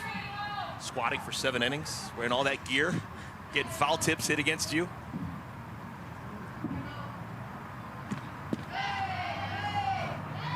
All right, McClenny is one wild one away from her 5th consecutive walk. Let her hit. There's no rooting in the press box, but I'm kind of rooting for her for another consecutive walk. It'd be kind of fun. Well, this time you saw 5 straight walks. Oh, there it is. So 5 consecutive walks for Haley McClenny. That's respect. Runners on at first and at second with nobody out for Team Palacios. This game is still very much in doubt. If McClenny can come around to score, it'll be a tie ball game. Let's check in with Savannah Collins. Savannah, what's going on? Well, Eric, you've had questions, and I have an answer for you. You've wondered why Charlize keeps that finger underneath the bottom of her bat. Here's why. Growing up, their dad, Kiko, would have them swing with wooden bats in their cage in the backyard. And she said over time, her hands would slip. They didn't have pine tar. So she just developed putting that finger right underneath that button at the end to give her a better grip. She did it so much growing up that it just became the most comfortable way for her to hold a bat. She's never quite stopped doing it, and as these bats have changed to have that different end, she said it gives her an even better grip now, something that's never changed. And then she said, hey, it just came from my dad working me all the time in the backyard. Now it's a little bit of piece of my swing. Top shelf. Clip that one off there, Savannah Collins. That is brilliant research, fantastic reporting. Oh my goodness. Next up, I gotta know about the flags. Oh, right. That's the next project for Savannah Collins. We're going to figure out how they make those flags out in left center field. But I love it. Hitting with a wood bat with her dad. Her dad played some pro ball. So she keeps that bottom hand. There's Kiko right there, right side of your screen. Played pro ball in the Cleveland Indians chain. Those are cool shirts, huh? Both their girls on them. Come on, I think Savannah's already got an answer for what's going on with the flags. No. Savannah, do you really have an answer for the flags out in left center field? Of course I do. If you have a question, Eric, I'm coming to you back with an answer. So when a week ends and these captains get solidified at the end of this game, that is the first thing that goes out to our vendor with Athletes Unlimited, who does almost all of our printing that we see. They send over the captains' flags to them. It's the thing that they turn around the quickest throughout the week, and they basically print the captain's names, and then they go back and install all of those grommets that attach it to the poles out in the outfield. So it's a quick turnaround, and it's #1 priority when the last game of the weekend ends. So tonight, it's They're going to the flag shop tomorrow. With less turnaround time because we're playing on Monday as opposed to the normal Sunday. I wouldn't doubt that they'll have it ready, though. I would have thought, and this is me being kind of not so smart, I thought that they may have had every single possibility sitting in some bin so they could just throw it up there. It'd be a waste. It's wasteful. You got to get it quickly. Those are relatively intricate. You got to have the right color. You got to have. Yeah, that's why you can't just. Well, you could have one for each player, just in case. For all the colors? Yes, it's possible. That's a lot of flags, and then it's wasteful. I disagree with you, my man. Well, clearly it's not the way we do it. We found out because of Savannah and her crack reporting. Okay, we've got a new pitcher into our ball game. Mariah Masson comes on. She inherits runners on first and at second. Charlize Palacios is the batter. She's only got 9 fingers on the bat, folks. And we know why now. The rookie from UCLA has been the truth, playing for her sister, Sachelle Palacios.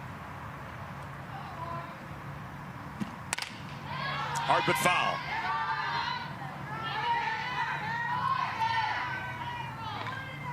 Mariah Masson coming into the game here. Third pitcher for Team Lorenz, switching it up a little bit as those 16 innings pitched. Is 0-2 so far on this champ season, but she's thrown pretty good on the weekend. Popped up right field. Wiggins underneath it. Tagging from second, going to third is Bates. The throw is cut off. That is an important 60 feet. Picked up by Sis.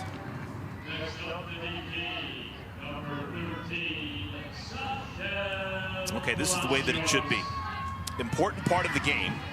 You've got runners on at the corners. If Sis Bates can score from third, it would be an inning win for Team Palacios. And at the plate is the captain, Sachelle Palacios. I like these two together. If I could write it up any better, I'd want this to be what it is next weekend and week 5 as well. I think it was bittersweet getting to see Sachelle and Charlize as soon as we got into Rosemont, and then just hearing her talk about being a first-time captain and the importance of getting to play with her sister. She's retiring, so just a weekend like this is so special. Mom and dad in town and having a heck of a weekend as a first-time captain. I mean, the vets that she has, that vet presence is so key. You have Sam Fisher batting behind her. She's retiring. You have Haley McClinney, who got her 5th walk. She's retiring. And then Sachelle. 0-2.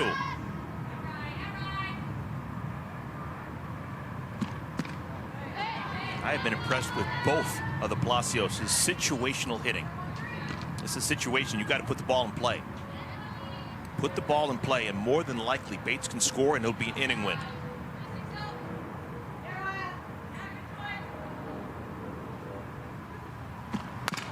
On the ground, off the pitcher's glove.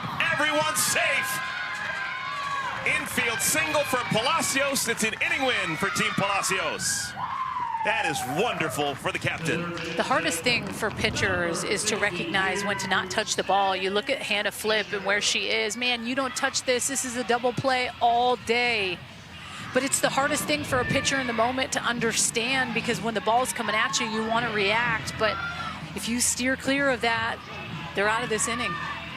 Crunching the numbers with that base hit and the inning win, it almost guarantees that Sachelle Palacios will be a captain.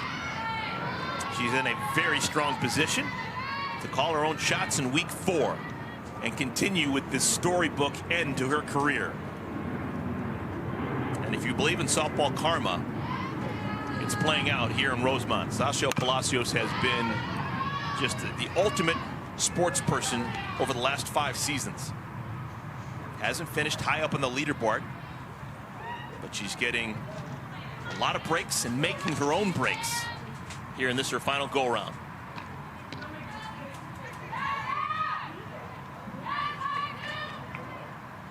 Sam Fisher, slide to center and fly to right.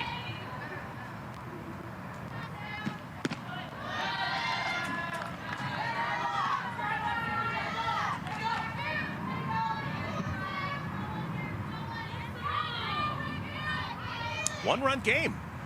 It's getting late, bottom of the 5th inning.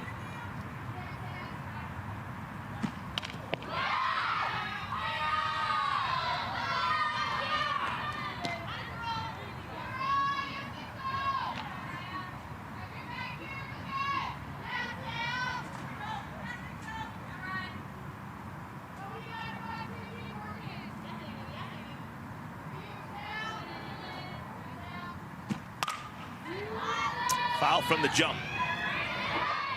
Inning began with back-to-back walks. Bates and McClenny. Charlize Palacios flies out to right. Sis moved from second to third on that fly ball and scored on the infield single by Sachel Palacios.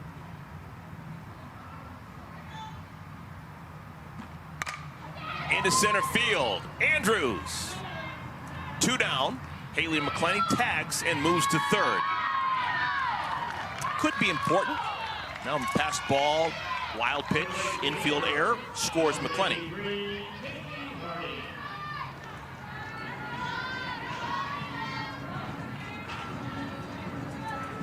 Here's Kaylee Harding. Harding looking for her first hit of the ball game. 0 for 2, a strikeout, and bounced to the pitcher. This will be the third pitcher she's seen in the game. Ocasio, Alexander, and now Masson. Harding played for one of the greats in the college game, played for Lonnie Alameda down in Tallahassee.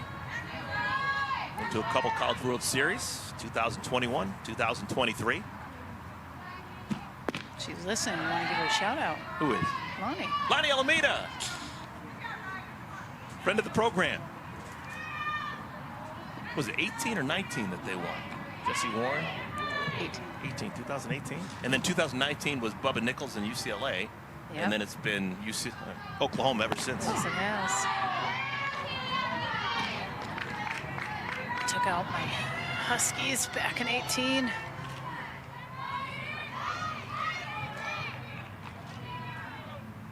If Lonnie Alameda was here, she would be calling Kaylee Harding Ocho. She wore number 8 as a college player. What was her nickname?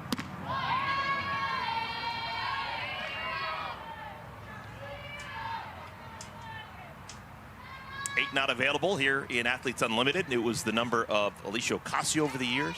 88 unavailable. That's Nadia Taylor.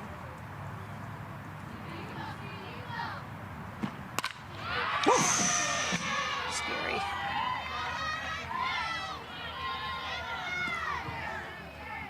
Two balls and 2 strikes.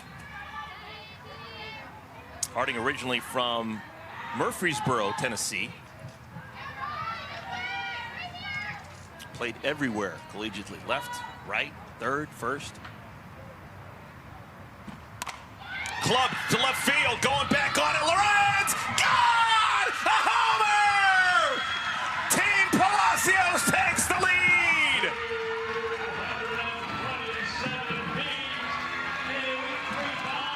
Second homer of the year for the rookie, Kaylee Harding.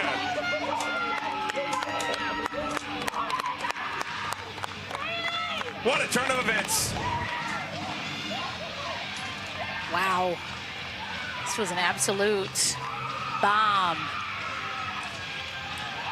Man, they talk about slow heartbeat. That was just so cool. Nothing moved on her body.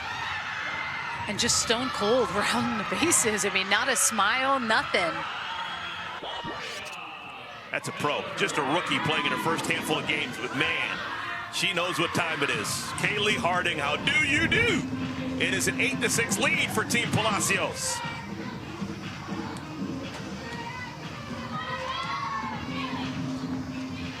Man, I have absolutely no idea how the MVP distribution is going to be. We've had so many heroes throughout the course of the game.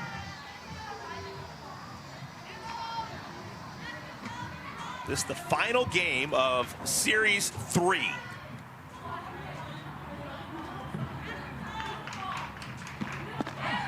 Filler looking the part of a hero. She hit a home run an inning ago. First home run of the year for Andrea Filler.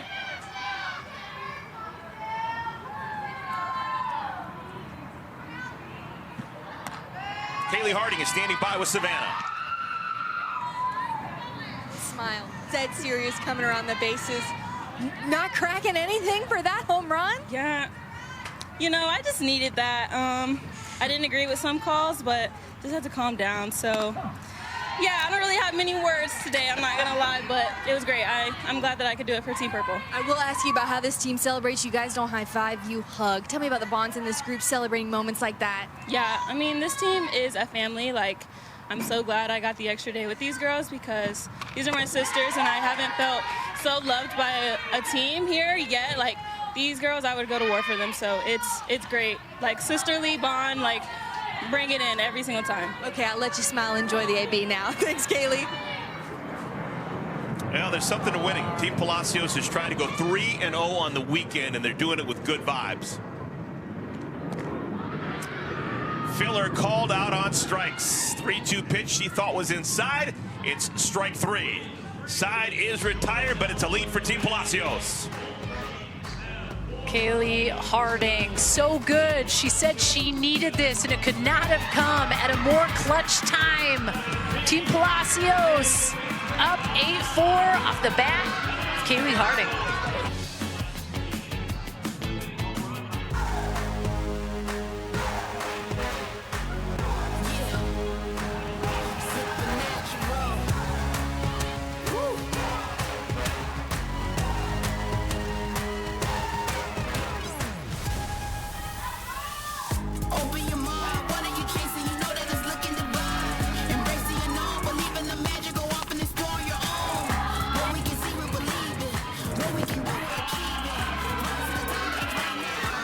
We've saved the best for last. This is the 6th and final game of Series 3.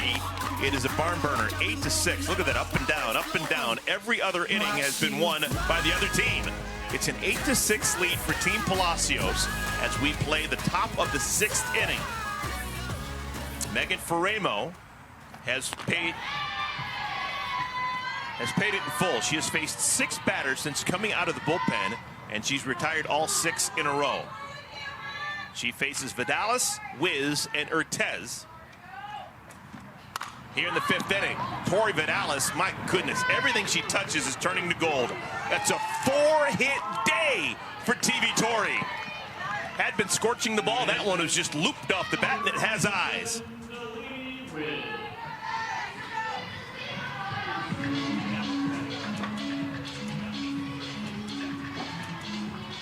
Tori Vidalis came into this one 4 for 27, a batting average of 148. With these 4 hits and 4 bats, she's now 8 for 31. That's darn near close to 250. And it gets 243.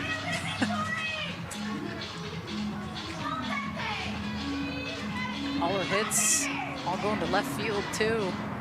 Had a couple Judys that just got over shortstop's head and having herself a solid day. 4 for 4. Pretty cool. Mackenzie Clark's going to come in to run. So Vidalis is going to get a chance to enjoy a little time in the dugout. She'll be run for.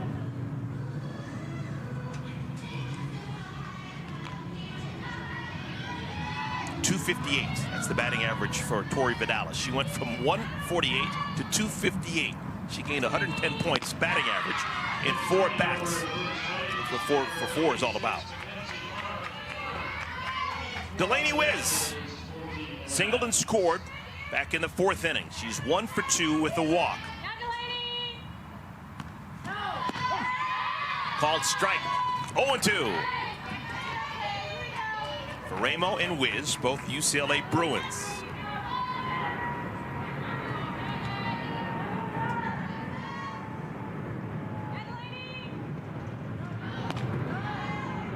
Charlize Palacios, fake towards first.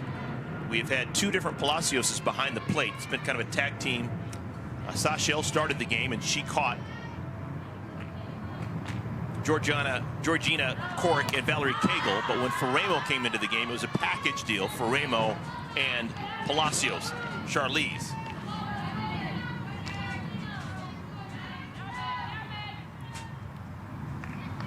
Why not? If you're Sashel, it's like, I think I'm just going to take a load off. Let's put my sister behind the plate. She can take the wear and tear a little bit. Ball gets behind Palacios, but not far enough. Well, if this inning continues for a little bit, and we can get through a bit of the lineup for Team Lorenz, if we can guarantee one more at bat for Tori Vidalis, she's going to have a chance for history. She's 4 for 4. It's the 8th 4-hit game in the history of Athletes Unlimited. We've never seen a 5-hit game. Not once in 5 years has any one player had 5 hits in a game. There's nobody out here in the 6th inning, so there's a chance that TV Torrey will have one more plate appearance.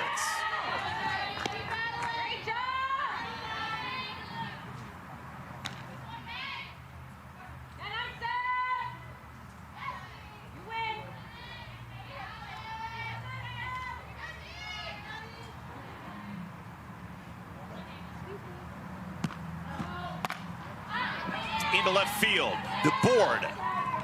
First out. Let's check in with Savannah. I know we talked a lot about this, how this Palacio team collaborates. Here's one of my favorite stories from this game. In between innings, it was the Palacio sisters, Megan Faremo and Georgina Korek. Georgina Korek has a bat in her hand and is standing and pretending to be different hitters as Meg and Charlize work together and make game plans for who's coming up in the next half of the lineup. The way this group collaborates and feeds off of each other, especially having two sisters who are catchers, and the way they work with this bullpen has been really neat to watch, and it just never stops the gaming, the planning for this team to try and come out with these inning wins, and then of course to maybe go 3-0. I love that. I love that connection piece and the battery and the importance of those two behind the plate and the connection, but more importantly, keeping it light, keeping it fun. Long weekends of softball, you're playing lots of games. Called strike 3. Urtez strikes out. 2 down. And I'm sure if you were to ask this group if they could keep the same team rolling into next week, they would all say yes. Like, you just kind of get this feel for the teams that really are all on the same page and just get along and have fun. And that goes a long way, especially when you're at the halfway point of season, right? You start to kind of feel the body hurt a little bit, the fatigue of all the things, whether you're doing good or bad. So softly to the right side, second baseman Leach flips it to the shortstop covering, and the side is retired. Megan Wiggins with the out, and we have a scoreless top of the 6th inning.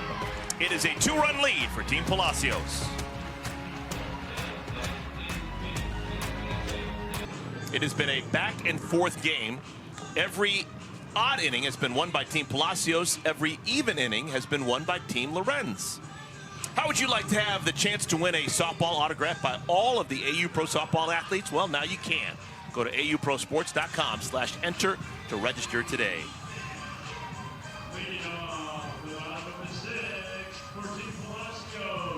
I think it's so much fun. We're just sitting here watching this wonderful league with these fantastic athletes, and it's amazing how much interaction we can have with some of the best softball minds in the game. It's such a wonderful community when you know that Lonnie Alameda is watching, when you got Patty Gasso showing up and hanging out, Karen Weekly. Over the years, the Drohans have made their way here, to Rosemont, and it's just so much fun. The love for this game. Why not? What's not to love? Alicia Ocasio is back in the game. Ocasio began the game and pitched the first 3 innings. I think this is a smart move, just with how Mariah Masson, she was struggling. You don't want any more runs up on the board if you want to get back in this ball game. Team Lorenz has only 1 more ups to try to do it, so want to keep the scoreboard as is. It'll be Morgan DeBoard, Aubrey Leach, and Sis Bates. If anyone gets on, Haley McClenny will bat, or at least stand in the left-handed batter's box. McClenny has walked 3 times. She's walked 5 consecutive times, dating back to yesterday. We'll start chanting when she comes up. Let her hit. I mean, you want to see a player like that hit. I get it. At times, you're definitely a little bit more careful with not letting one of those types of players beat you in the moment, but 5 base on balls, wow. Ooh, that hit her hand, but it was when it was part of the bat on a swing, and it's just a foul ball.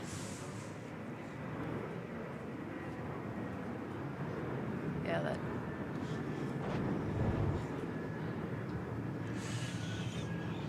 Oh my goodness, right on the knuckles.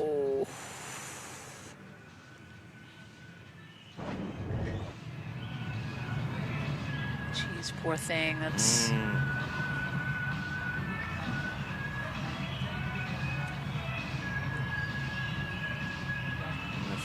asked if she wants to stay in the game, and I don't know if she can.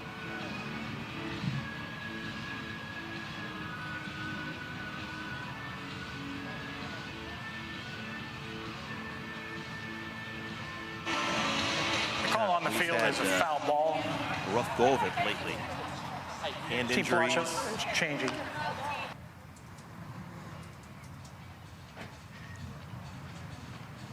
Well, they're looking towards the dugout. Not too many Ball options. field was being challenged by Team Palacio.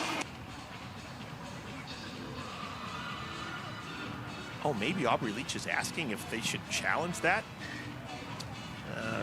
To me, it clearly was hand on the bat while she was swinging, right? Yeah. Oof. I don't know if I want to watch.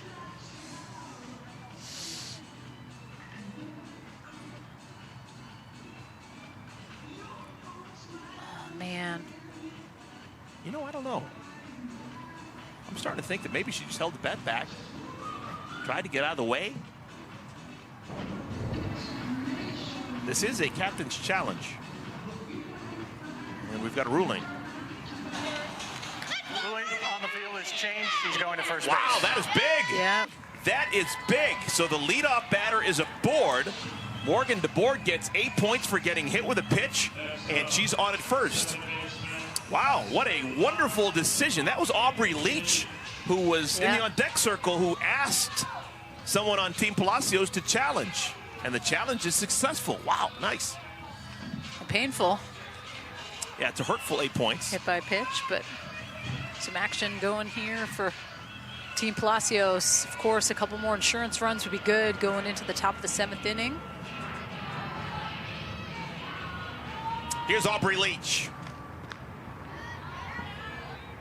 Leach was in the batter's box, hit a screaming line drive to dead center over the head of Aaliyah Andrews in the 3rd inning.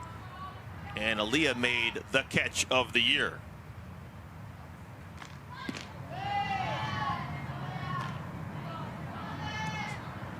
Leach began the day hitting .400 right on the nose, 10 for 25. She's officially 0 for 3 today.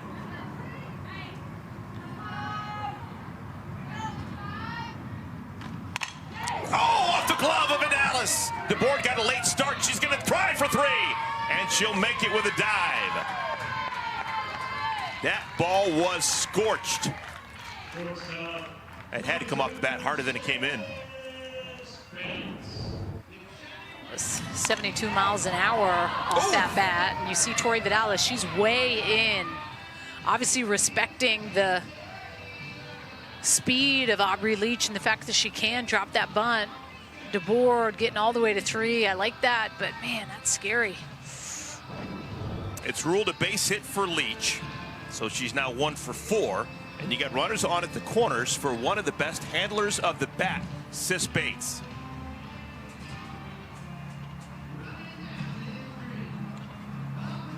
You have literally dozens of different ways to look at this situation here.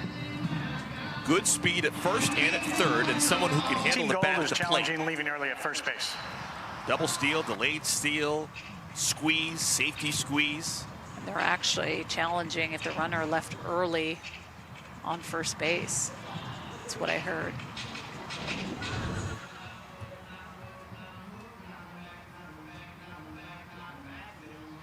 She's actually late off the base.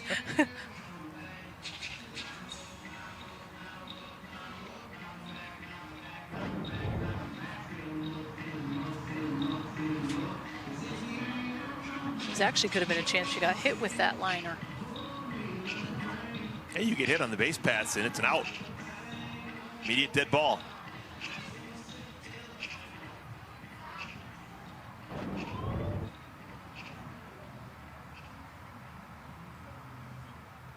Ruling on the field is upheld. She did not leave early. Okay, so the challenge that DeBoard left early, denied. Ruling on the field upheld. Runners on at the corners, nobody out. Team Palacios, they've scored in every inning except the 2nd.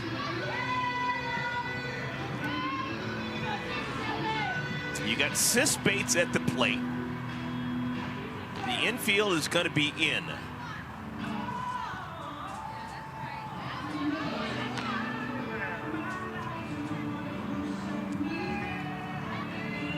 Bates has had a wonderful day. She's thinking about possible MVP points. She's 2 for 2 with a single, a double, a walk, and 3 runs scored.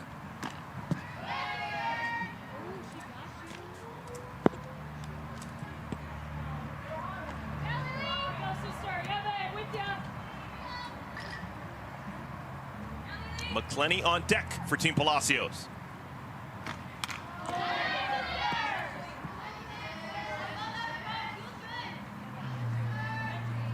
Yeah, this Team Palacios team, they look good. Offensively, just what they've been able to do. Impressive.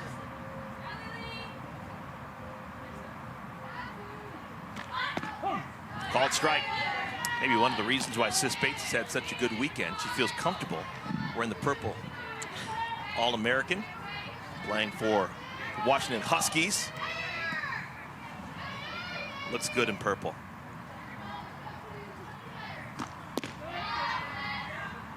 Two and two. Team Palacios put 4 runs on the board in the 5th inning to take an 8-6 lead. Trying to add on now. Little number. That is a foul ball. Smart. Morgan DeBoard actually never left third. That was interesting. No reason to anchor yourself to third. She should have been standing at home. Didn't want to get caught leaving early, I guess.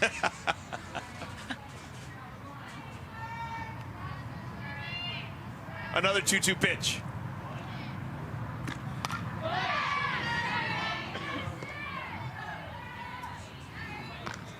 If you're Alicia Ocasio and you need a strikeout, what is the pitch you would throw here to Sis Bates? The change. We haven't seen her throw it yet to Sis. You know it's lingering. It's a pitch that's going to come. Looper gets past Flippin. A run will score. That is the 3rd hit of the day for Sis Bates. What an afternoon / evening for Sis. Center fielder, number 28. Nice job. Look at the location of this pitch. It's not a bad spot. It's low and away, and she just throws her barrel at it, stays through it. Good piece of hitting. Hits it right back up the middle. And she's got to be one of the MVPs. Sensational day for Sis. Here's Haley McClenny. She has walked her last 5 plate appearances dating back to yesterday.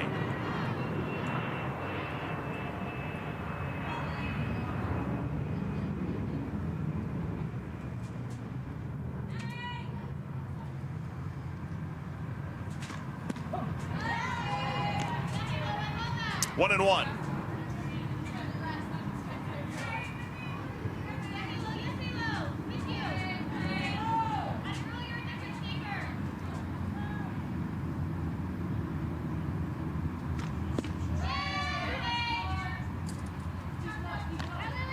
Inning began when Morgan DeBoard was hit with a 2-strike pitch.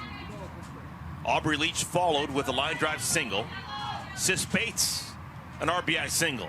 Nobody out, runners at first and at second for McClenny. There's the good changeup. 2-2. 51 miles an hour. Just deceptive pitch. You can tell by that big swing and miss. It's tough to hit.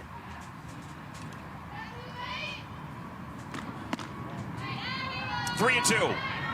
McClenny is now 1 wild one away from walking for the 4th time.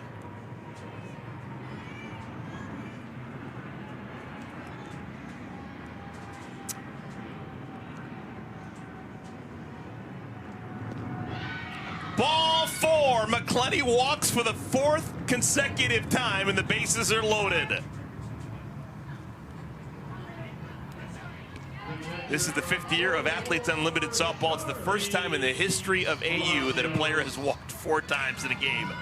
That is a plus 40 for Haley McClenny in stat points without ever putting the ball in play. Same thing as hitting a home run.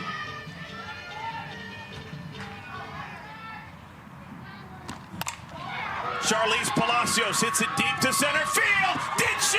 She did! It's a homer! A grand slam for Sachel's younger sister.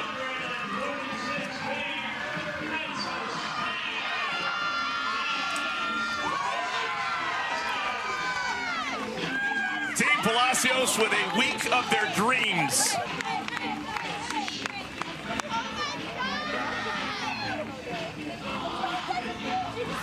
Good golly.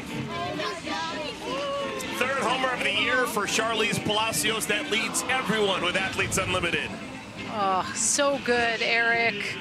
She unleashes on a pitch right in her wheelhouse, a little bit up and in, turns on it. So good. See the excitement and the joy when she's rounding the bases and getting to come into home. A lot of love there.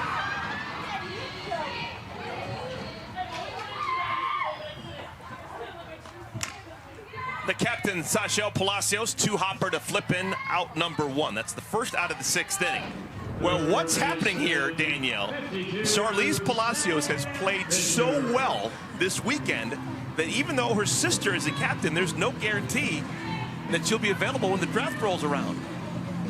It's possible that if Sachelle's not the number 1 captain, that someone's going to take her because she's swinging such a hot bat. There's not like an unwritten rule of you automatically get your sister? You got to take your sister. Oh, okay. No. Dang it. Let's check it with Savannah. Okay, Charlize, if you had to write the story of week 3 with your sister, is there anything you would have added aside from all of this? I mean, besides having the best captain literally on the face of this earth, I couldn't write a better story. Literally, I'm having so much fun playing with her, and literally seeing her, and she just calms me down. So that's the reason that I'm playing the way I'm playing, is because of her. I attribute it all to my sister. I know you got to go put your gear on, so we let you go. Congrats, Charlize. Thank you. We had last time. We did. A 4-run 5th, a 5-run 6th for Team Palacios, and they lead by 7. The worm has definitely turned. It looked like this was Team Lorenz in a rout at one point. They led 6-3 at one point. And it was 6-4, and then the 5th inning happened, and now the 6th has made it a 7-run stiff arm. High pop-up. It's going to be playable for someone. Flippin'. 2 down. The right fielder, number 83, Kaylee Hardy. Ball's been flying out today, both in our game earlier today and now in our nightcap. And that has not really been the trend over the last couple weeks. There's not been a whole lot of home runs. I mean, Charlize Palacios leads with most home runs hit by an individual player, but we've seen that happen a little bit more, especially today. We saw a couple home runs hit off of Lexi Kilfoyle. Balls flying in this game.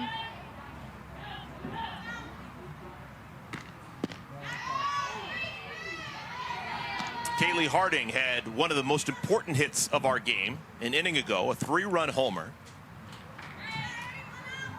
Now has 2 homers in a rookie season to go along with 7 runs batted in.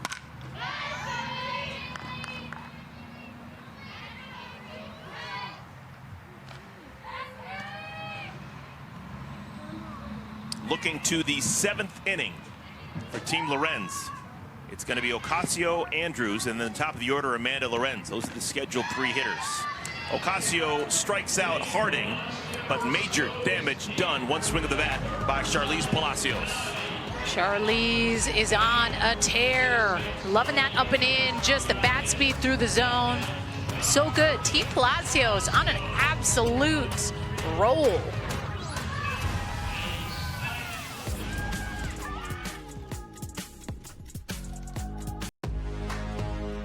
Athletes Unlimited Pro Softball is sponsored by Dick's Sporting Goods. Welcome back, everyone. We have made it to the final inning of our Series 3. Back and forth game.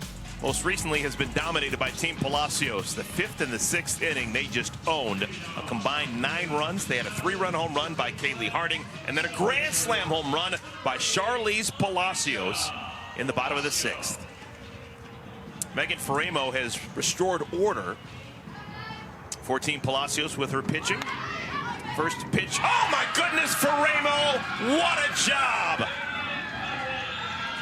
Megan Faremo, her best defensive play in 2 years with Athletes Unlimited.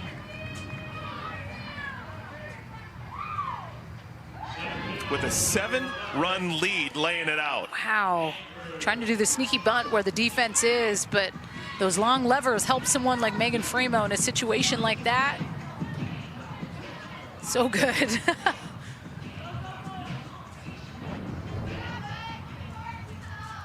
Aaliyah Andrews, 1 out in the 7th. Right back to Framo. This time standard issue. 2 pitches, 2 outs. The left fielder, number 23, Amanda. If Framo can get 1 more out before a run scores, it'll be another inning win for Team Palacios. And they would have won the 1st, the 3rd, the 5th, the 6th, and the 7th. And they win the game as well. So only 2 inning wins for Team Lorenz. 5 for Team Palacios. Amanda Lorenz still has something to say about it. Lorenz is 3 for 4.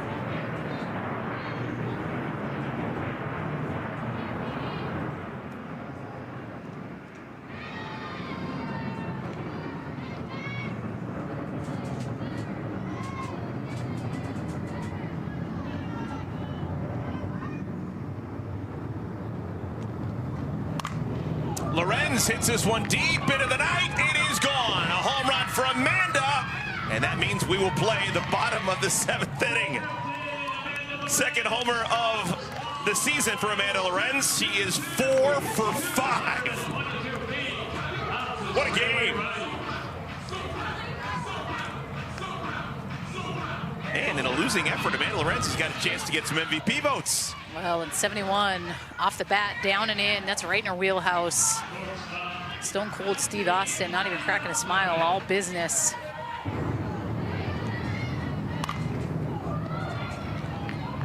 We have 2 4-hit games today. Amanda Lorenz 4 for 5, and Tori Vidalis is 4 for 4. I don't know. I have no idea who the MVPs will be. Here's Hannah Flippen. Well, that has to feel good if you're Amanda Lorenz and you're not able to come away with the win and you've lost majority of these inning points. I mean, to be able to hit that solo shot and get 40 additional points for yourself is huge. Yeah, that 40 points she get for hitting the home run, she's leapfrogged over Lexi Kilfoyle, and she's now number 1 on the leaderboard. Obviously, Kilfoyle is stagnant. She's not going to do anything. Her game was done earlier today, so heading into the end of the game, pending MVP points, Amanda Lorenz is looking good for be captain number 1. Sasha Palacios, if her team wins, though, that's an extra 50. Palacios could get MVP points. She is 2 for 4 with 2 RBI singles and a run scored. Hannah Flippen still playing, draws the walk, plus 10 for her.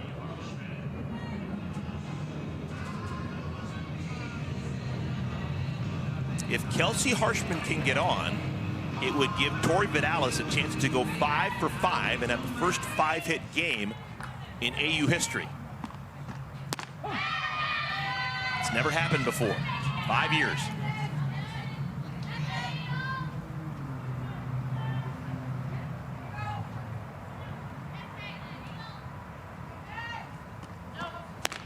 Mm. 0-2.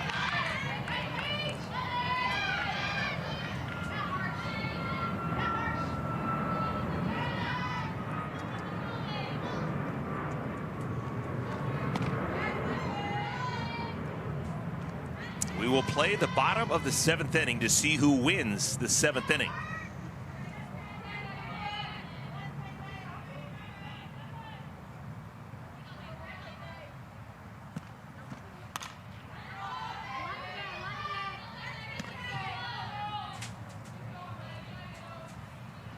Earlier today, a win for Team Kilfoyle over Team McQuillan. 4-3 was the final score.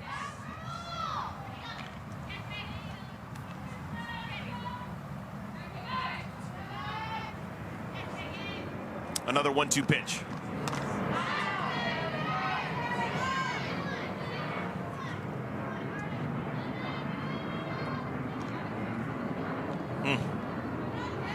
Tori's telling Kelsey, just get on. I want to go 5 for 5.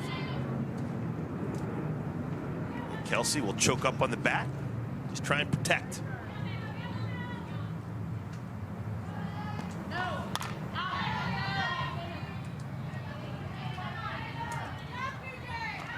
see Faremo drop a little off speed in the mix. Has good command of that changeup. Kelsey Harshman fouling off a lot of pitches. See if she could sneak something in there. Right back to Faremo. So all 3 outs in the inning were assisted by Faremo, the pitcher. But a run does score. Amanda Lorenz hits a home run and gives Team Lorenz a chance to win the 7th inning. The game has been won by Team Palacios, but we'll still play the 7th to see who wins the 7th inning when we come back to Rosemont, Illinois.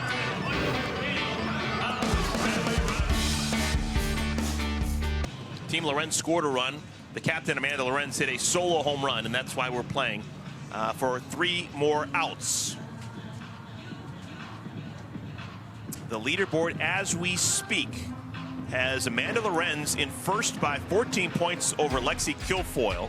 Sashel Palacios is 46 behind Amanda. Remember, we still have MVP points that are going to be distributed. If you're MVP 1, it's plus 60. MVP 2 is 40. MVP 3 is plus 20. Top 4 on the leaderboard will be captains and pick their own teams tomorrow.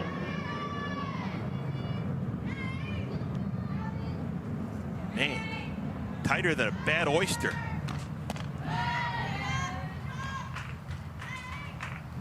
I wonder about the MVP. She got Amanda Lorenz in a losing effort, 4 for 5 with a homer.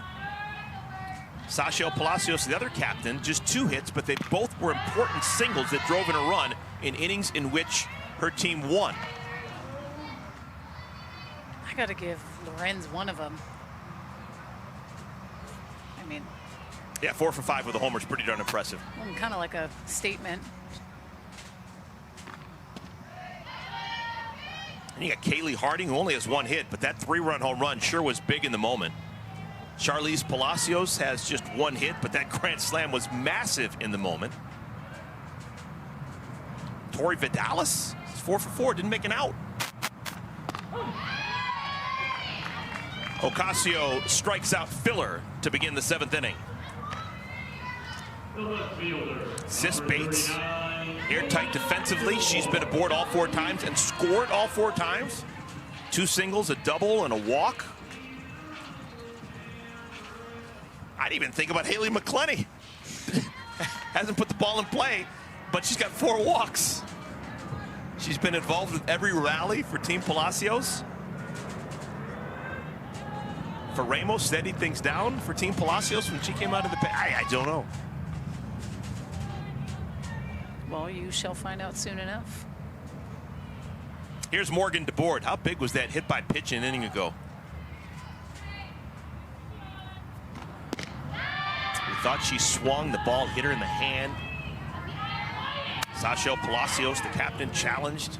It was determined that the ball hit her in the hand. It was no swing, so she took her base, and that started what would be a 5-run rally.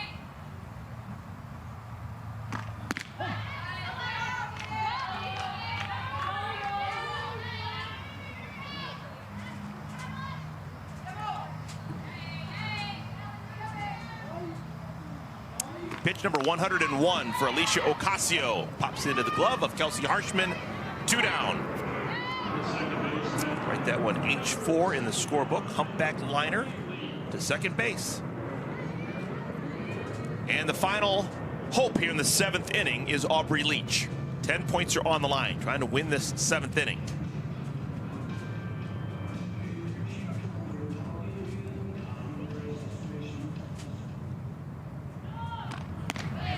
Aubrey Leach began the day hitting 400 on the nose. If she can get a hit right here, she will be back at 400. She would go 2 for 5. She singled and scored an inning ago. I'm wondering with Sashel how many she'll try to redraft of the same team. It's kind of when you go into it and you're like, man, I want to keep it together. I mean, we're ending on Sunday. We got 14 hits. We put up 13 runs. And you know Amanda Lorenz is want to keep the same team together.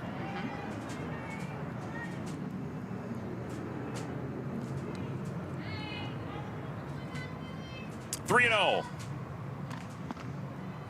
4-pitch walk to Leach. Okay, so this makes it interesting. Now we're going to get another at bat for Sis Bates, who's been perfect. Sis Bates 3 for 3 with a walk. We've already had 2 batters with 4-hit games. Sis could make it 3.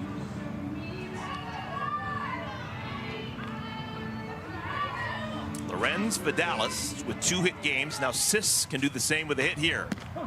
Changeup.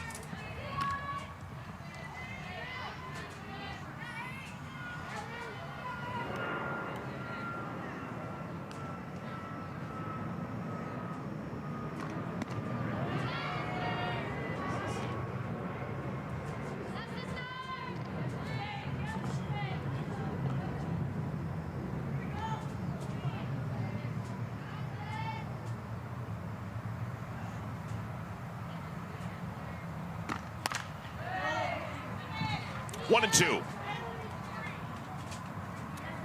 We'll take Tuesday, Wednesday, Thursday off. Back in action on Friday. 2 games Friday, 2 games Saturday, 2 games Sunday. Another week off, and then we'll play the final week of the season, week 5, and crown 1 individual champion.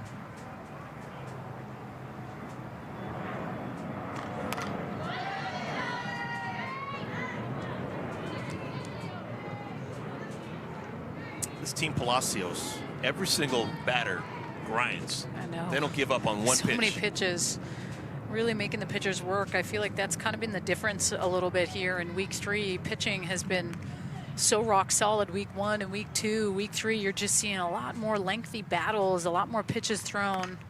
Right back to Ocasio, and the game is over.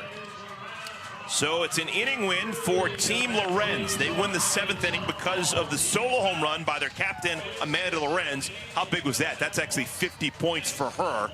That is a massive play within the game for Amanda. But it's a team win to continue a perfect week for Team Palacios. The team in purple named Palacios was perfect. 3 Ps. They go 3-0, sweeping the weekend. They cap off just a joyous time together with a 13-7 final score on a Monday evening. And just a fun team to watch. They're kind of giving me the vibes of teams in the past where they brought out all the props and really bought in. They just seem like a really fun team to watch. Okay, this is a live look at the leaderboard. This includes the inning points just won by Team Lorenz and the win points. No, win points have not been added in yet. Okay, so the 50 points that everyone on Team Palacios gets, they haven't been added in yet, and we still need to factor in the 3 MVPs. MVP 1, 2, and 3, 60, 40, and 20 points. So Sashel with the 50 win points is going to get up to 1056. If she gets any of the MVPs, she's going to be captain number 1. Wow, it's been a lot of fun. Danielle, great work with you again, partner. Oh, I'm going to miss you. Oh, Danielle Laurie, top shelf herself. Savannah Collins crushing it as well. Well, a couple more days, we'll have week 4. It's going to be a lot of fun to watch. I'm stoked. I'll be back here Thursday evening. We'll call week 4, and then we'll pass the torch to you, Amanda, and Natasha Watley. Final score on a Monday night. It is a Team Palacios win. 13-7 is the final score. They win 3 consecutive games to win the week. For both my partners, Danielle Laurie and Savannah Collins, I'm Eric Collins saying good night, everybody, from Rosemont.